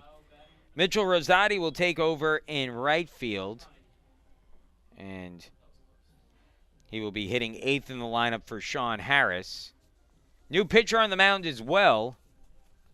And that will be number 9, Kyle Chambers, a right-handed pitcher. First pitch on the way to McConaughey is a strike on the upper outside corner, 0-1. Chambers, his 3rd appearance out of the bullpen this season. He has an ERA of 11.57. Chopper foul down the first base side, 0-2 on McConaughey, who has a couple of hits today. Chambers through 2 1/3 innings has given up 2 hits, 3 walks. He's given up 3 runs and struck out 3. The 0-2. Little bit outside, 1-2. McConaughey hitting at 292 now for the year. 2 for 3 in the game with 2 singles, a run scored, and an RBI fielder's choice. Down and in that time, the count evens 2-2. Chambers, a senior out of Queensbury, New York, Queensbury High School. 2-2. Line drive right to second baseman, handcuffs him, but a nice grab there and the throw on to first in time for the out. Good defensive play by Ryan Simmons, who again got handcuffed a little bit, but was still able to make the play. And so Whippazinski coming to the plate. McConaughey, who has been swinging a nice bat today, will head back to the dugout. And Whip stands in, chucks his swing, and takes a called strike anyway. It's 0-1. Whip has his average up to 239. He's 2 for 3 in this game. An RBI single back in the 5th in his last at bat. He also doubled in the 2nd. Outside there, and it's 1-1.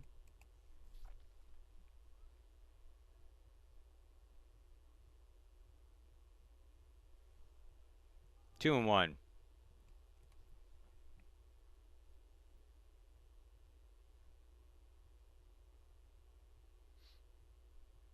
2-1 pitch.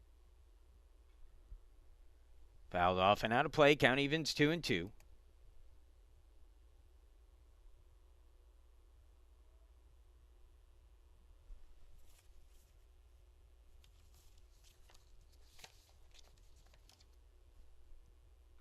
Line drive, base hit for Whipzinski into right field.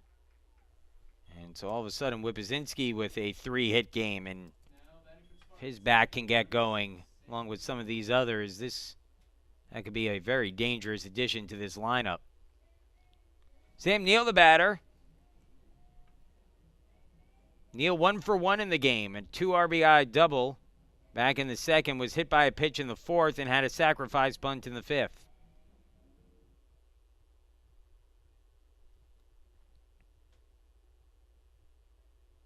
First pitch. Inside and hit him. Neal hit for the 2nd time today. Well, he took one off the helmet the first time. Let's see if he's okay. He seems to be fine. And so 1st and 2nd now with one away.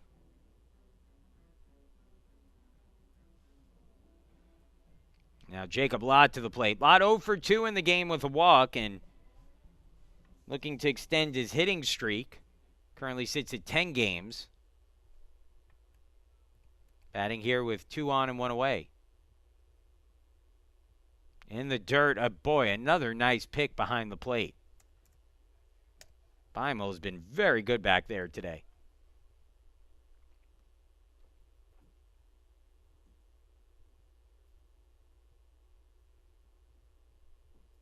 The 1-0. Outside, 2-0.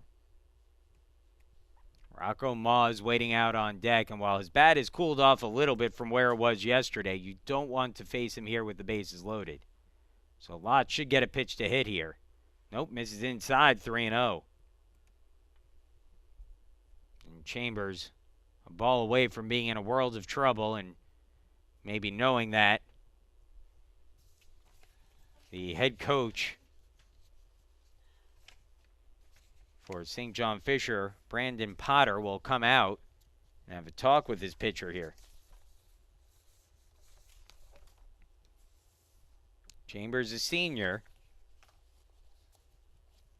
so no stranger to the game, but he's in some trouble.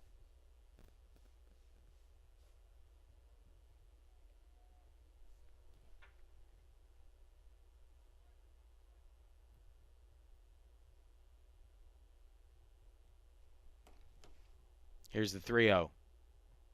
Taking all the way was Lott, and takes it for a called strike, 3-1. Case Western Reserve has the ability, and all these hitters can swing 3-0. That's one where you want to take that pitch with Ma out on deck. Outside corner that time, and it's a full count, 3-2. So Chambers is battled back in this one.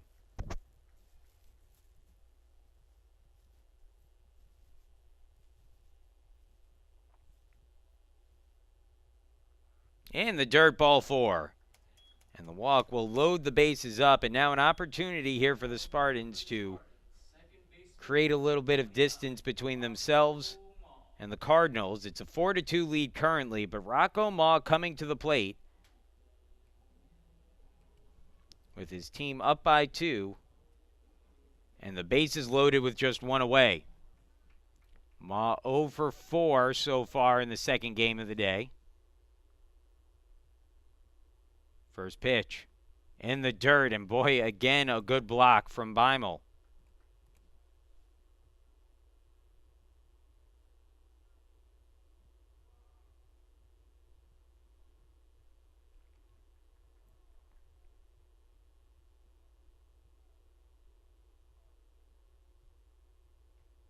Outside portion with the fastball. catches the corner of the plate, and it's 1-1. Ma with 19 RBIs this season, second on the team. Has 3 runners on the base paths. The breaking ball up and in, 2-1. Spartans began the day hitting just 200 with the bases loaded, 8 for 40.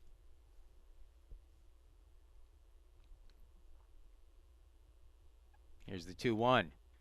In the air, center field, way back. Should be playable, but deep enough to get the run in. The catch is made in center by Edgett. Both runners at second and third tag. Coming across to score is Whippazinski, as Ma drives in a run with a sacrifice fly to the deepest part of the ballpark.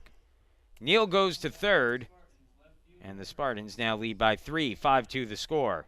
20th RBI of the season for Ma. So 1 run across, 2 gone in the inning now, and Jake Ryan the batter. Ryan 1 for 4 in the game. First pitch misses outside, 1-0.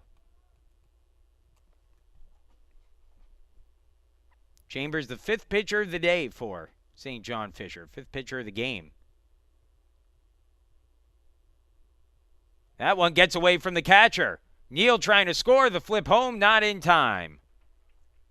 A wild pitch after Beimel had done such a good job the entire game of blocking those, unable to do anything with that one. And that brings across a run. It's now 6-2. And still a runner in scoring position with Lott moving up 90 feet to second base. Ryan awaits his 2-0. And he just missed that one, foul tipping it back into the catcher, Beimel, who takes that one off of his mask. We'll see if he's okay. Appears to be. It's a 2-1 count now. Curveball popped up in the infield. See who wants it. Shortstop is in. Graham makes the catch, and that ends the inning. However, the Spartans add on 2 more runs on just 1 hit. They leave a man on, and we will move to the 8th. It's now 6-2, Case Western Reserve leading. Heart of the order for St. John Fisher to start things off here in the 8th. Pasquale, Murphy, and Mantova due up when we return.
Corey Brown worked around a 1-out single in the 7th inning, his first inning in relief of Willem Boma. And now we'll start the 8th with a little bit more of a buffer to work with. 6-2 the score. Case Western Reserve leading over St. John Fisher College and looking to pick up a sweep of a doubleheader. And trying to pick up the team's sixth straight win. Heart of the order here, so this will be a big inning to get through for Brown. Pasquale, Murphy, and Mantova. Pasquale, a .380 hitter on the season. First pitch on the outside corner for a strike, and it's 0-1. Pasquale 1 for 3, a fly out to right, a double and an RBI, and a ground out to second base in his 3 plate appearances so far. Outside corner called strike 2. 0-2.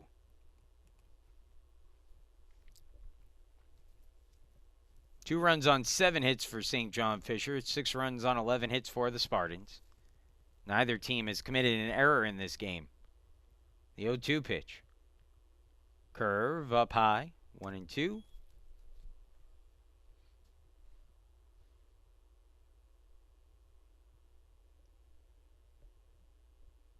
And the 1-2. Brown comes set and delivers.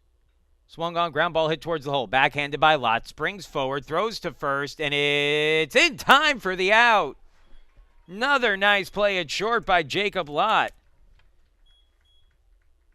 Tremendous play. And now a timeout called, and I'm not sure what the discussion is going to be here. We'll see if this one gets overturned, but it seemed pretty clear that McConaughey held the bag. I think you have to call him out, and they will, yeah. You know, that's one of those where the only reason why you go to the home plate umpire on that is if you thought maybe he didn't catch the ball or maybe he didn't hold the bag with his foot.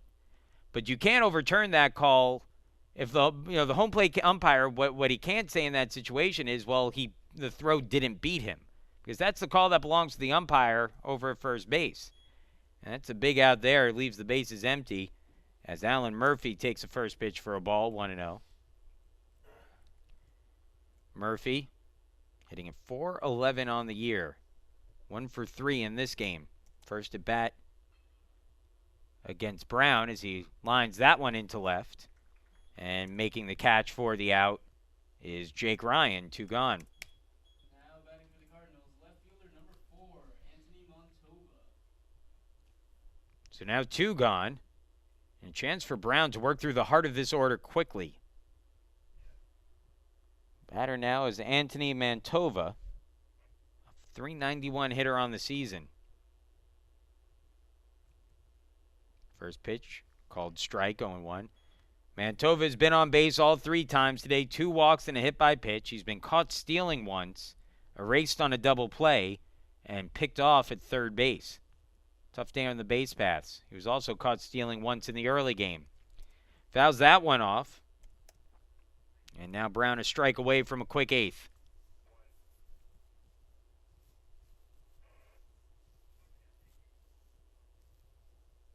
The 0-2. Curveball just misses. 1-2.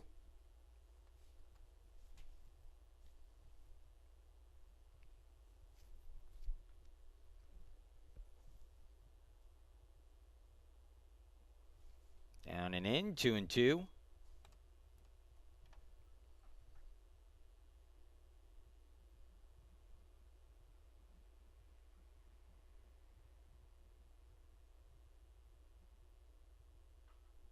Line drive towards second base. Ma handles it on a hop, throws on to first in time for the out. And the inning is over. And Case Western Reserve through 8 with a lead, 6-2 the score. We'll move to the bottom of the 8th. Case Western Reserve coming to bat, heart of the order. Kusha, Stawicki, and Shapiro when we return.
Heart of the order for the Spartans and another new pitcher on the mound for St. John Fisher. Sixth pitcher of the game. Anthony Brophy takes over, making his second appearance of the year. The lefty coming out of the bullpen for the first time. No record and an ERA of 12. Starts things off against Jacob Kusha with a called strike, 0-1. Brophy, 3 innings of work, 7 hits allowed, 5 runs, 4 of them earned, no walks, no strikeouts. Opponent's hitting .438 against him as the count evens 1-1. Kusha held up on the swing. Brophy, a junior out of North Towanda, New York, St. Joseph's Collegiate High School. 6'4", 200-pound junior and a lefty. Kusha fouls that back, 2-2, or 1-2, excuse me. Kusha 2 for 3 in the game. A single in the first, a single in the third, struck out swinging in the fourth, and walked in the sixth.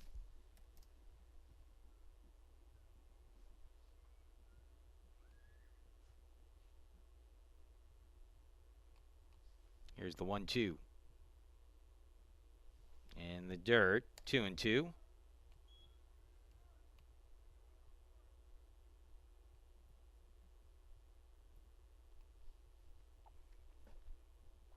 Two-two pitch. Kusha went reaching for that one and fouls it off. The count stays at 2-2 on Kusha. Kusha, Stawicki, and Shapiro do up this inning with the Spartans on top by 4. 6-2 the score. St. John Fisher, 3 more outs to work with. Looks like Corey Brown will be the pitcher for the 9th again. 3-2 as that one is down and in.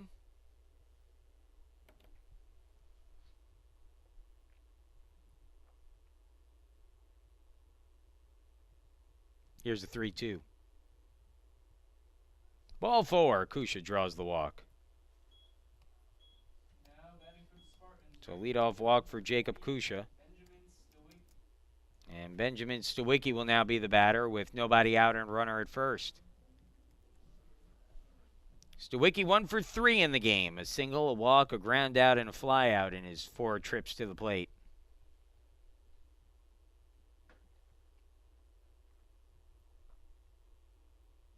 Called strike, 0-1. Well, this game, if the Spartans can hold on to win, has a little bit of a dual purpose to serve. Called strike, 0-2. Not only will they have swept a doubleheader against a team that has a really good shot of being ranked regionally once those polls come out. Still about a month or so away from that.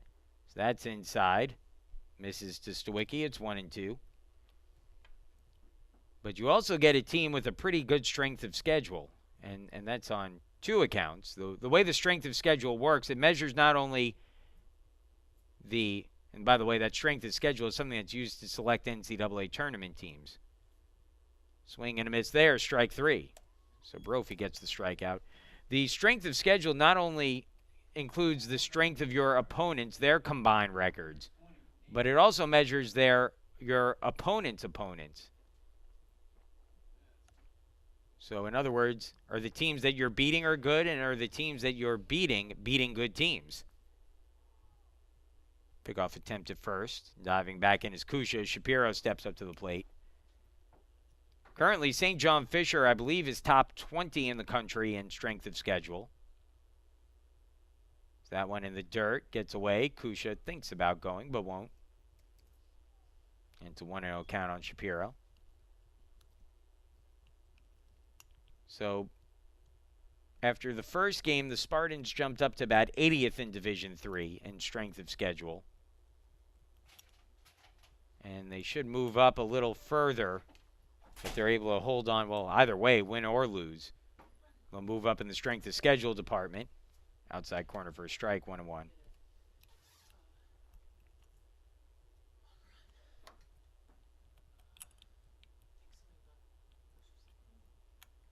And the 1-1. Kusha started to go, stopped as Brophy froze him a little bit. It's taken for a ball at the plate. The count now 2-1.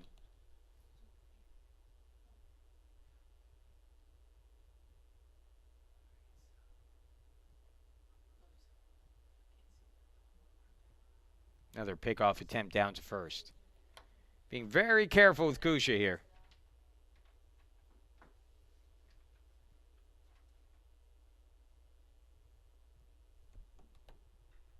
That ball hit in the air deep towards center field by Shapiro, but tracking it and making the catch on the run is Stephen Edgett for the out. Kusha retreats to first, and there's 2 gone in the inning. So Casey McConaughey now the batter. McConaughey will bat here with a runner on and 2 outs, and he has swung a good bat today. 2 for 4 in the game, hitting at .280 on the season. 3 for 5 overall, including the early contest. First pitch.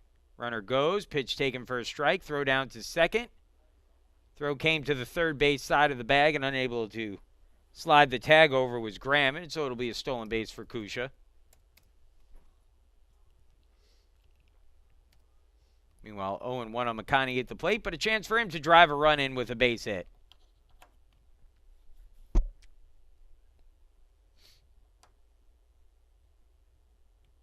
The 0-1.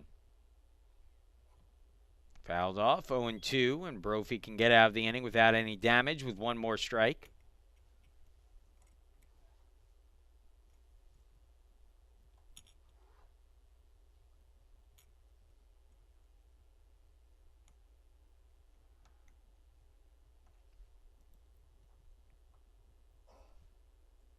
Oh, and 2 away. McConaughey at the plate, the left-handed hitting first baseman. He'll foul off another one. Count stays at 0-2.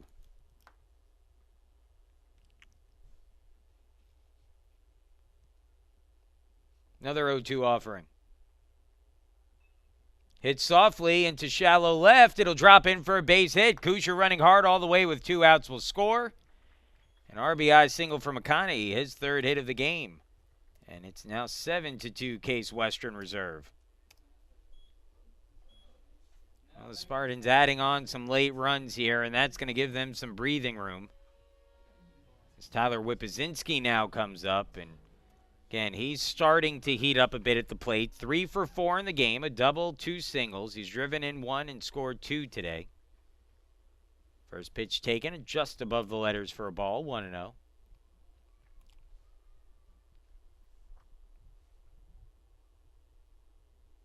Now the 1-0. In the air, right center field and deep, going back, reaching up and making the catch. And in right center field is Mitchell Rosati for the final out of the inning. However, the Spartans add on a run on an RBI single by McConaughey, and we'll move into the 9th. Last chance here for St. John Fisher. It'll be Simmons, Beimel, and Rosati due up when we return.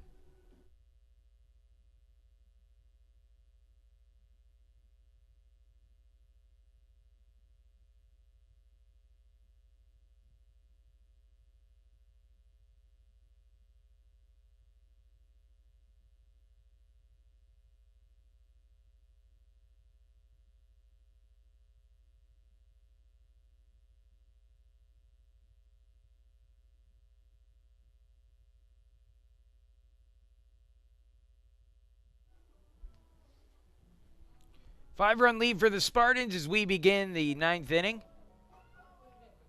There's either a fire in the bullpen or St. John Fisher is looking to make a quick escape because they just brought everyone in from the bullpen to back to the dugout for the final 3 outs here, unless their team can rally late. But about 20 guys came running out of that bullpen just a few moments ago.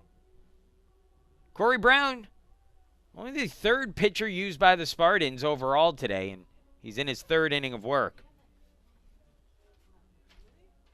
Nick Denovi threw a complete game win in the first contest of the day, a 7-inning game. The Spartans won it 5-4 in a walk-off. Willem Boma pitched the first 6 innings of this one, and then Corey Brown came in, allowed a hit in the 7th, but worked around it. Retired the side in order in the 8th, and now will face the 6, 7, and 8 hitters for St. John Fisher. Simmons, Beimel, and Rosati due up.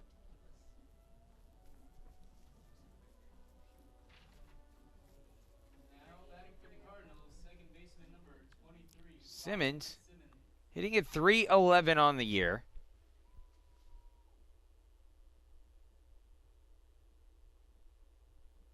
He is 1 for 3 in the game. A single in the second, grounded into double play, and grounded out to the pitcher. Line drive, hit towards short. Nice diving stop by Lott. If he makes this play, it'll be a day. Yeah, it'll roll all the way to the backstop. A nice try by Lott, who made that way closer than you would even expect it to be, but he's made some great plays today. That one would have been something special if he completed it.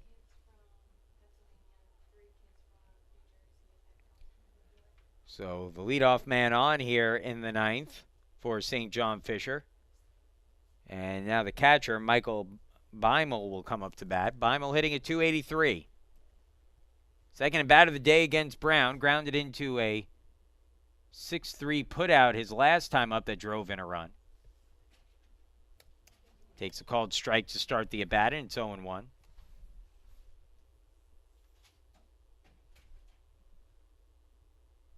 Now the 0-1 from Brown. Fouled off. 0-2.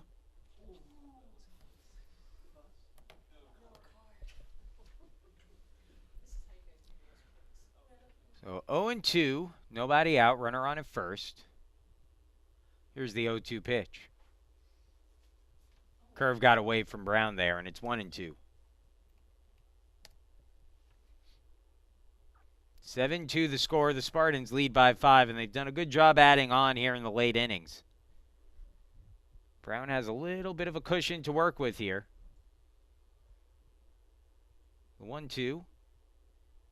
In the dirt, 2-2. Wybaszynski can't find the ball. But type of situation where with a 5-run deficit, you're not going to get too risky at first if you're Simmons. 2-2. Fastball, line drive, right field, charging it. Stawicki makes the catch, and that will be the first out of the inning. Simmons retreats to first.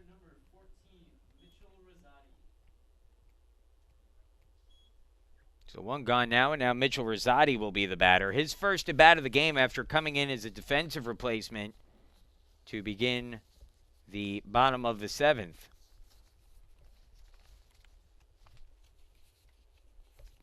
First pitch called strike, 0-1. Rosati 1 for 3 on the year. A sophomore out of Glenwood, New York. Misses for a ball, 1-1.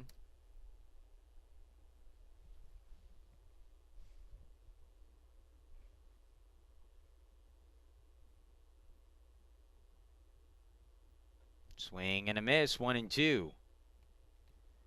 Win here would give the Spartans their 12th win in their last 15 games. Would move them to 12-6 overall.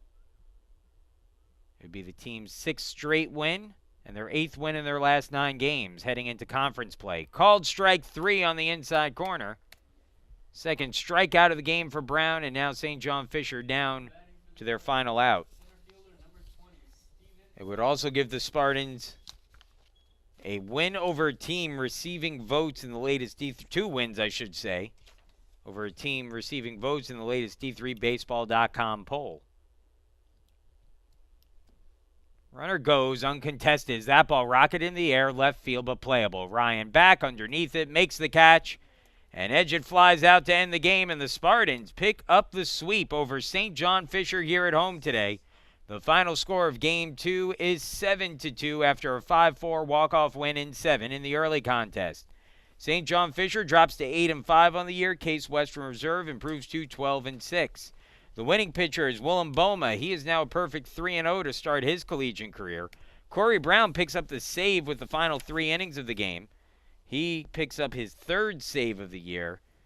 And the losing pitcher is starter Matthew Rodolunas, and he will drop on the year to 1-1. Today's game lasted 2 hours and 30 minutes, and attendance here was 85 for Game 2. Want to thank everyone once again for joining us. Reminder that the Spartans will be back in action next week, Friday, Saturday, and Sunday. Single game on Friday against WashU, doubleheader on Saturday, and then on Sunday a single game as they wrap up their first conference series of the year, as the Spartans will look to try to get off to a quick start to UAA play against one of the other better teams in the conference, Washington University. We'll be back with you with those games, full coverage of them once again today. A sweep of a doubleheader as the Spartans reign supreme over St. John Fisher College. Final scores from the two games: Game 1, 5-4, Game 2, 7-2. Thank you again, everyone, for tuning in, and we'll see you next week. I'm John Schwartz. For everyone here at Case Western Reserve, have a great evening, and we'll see you later.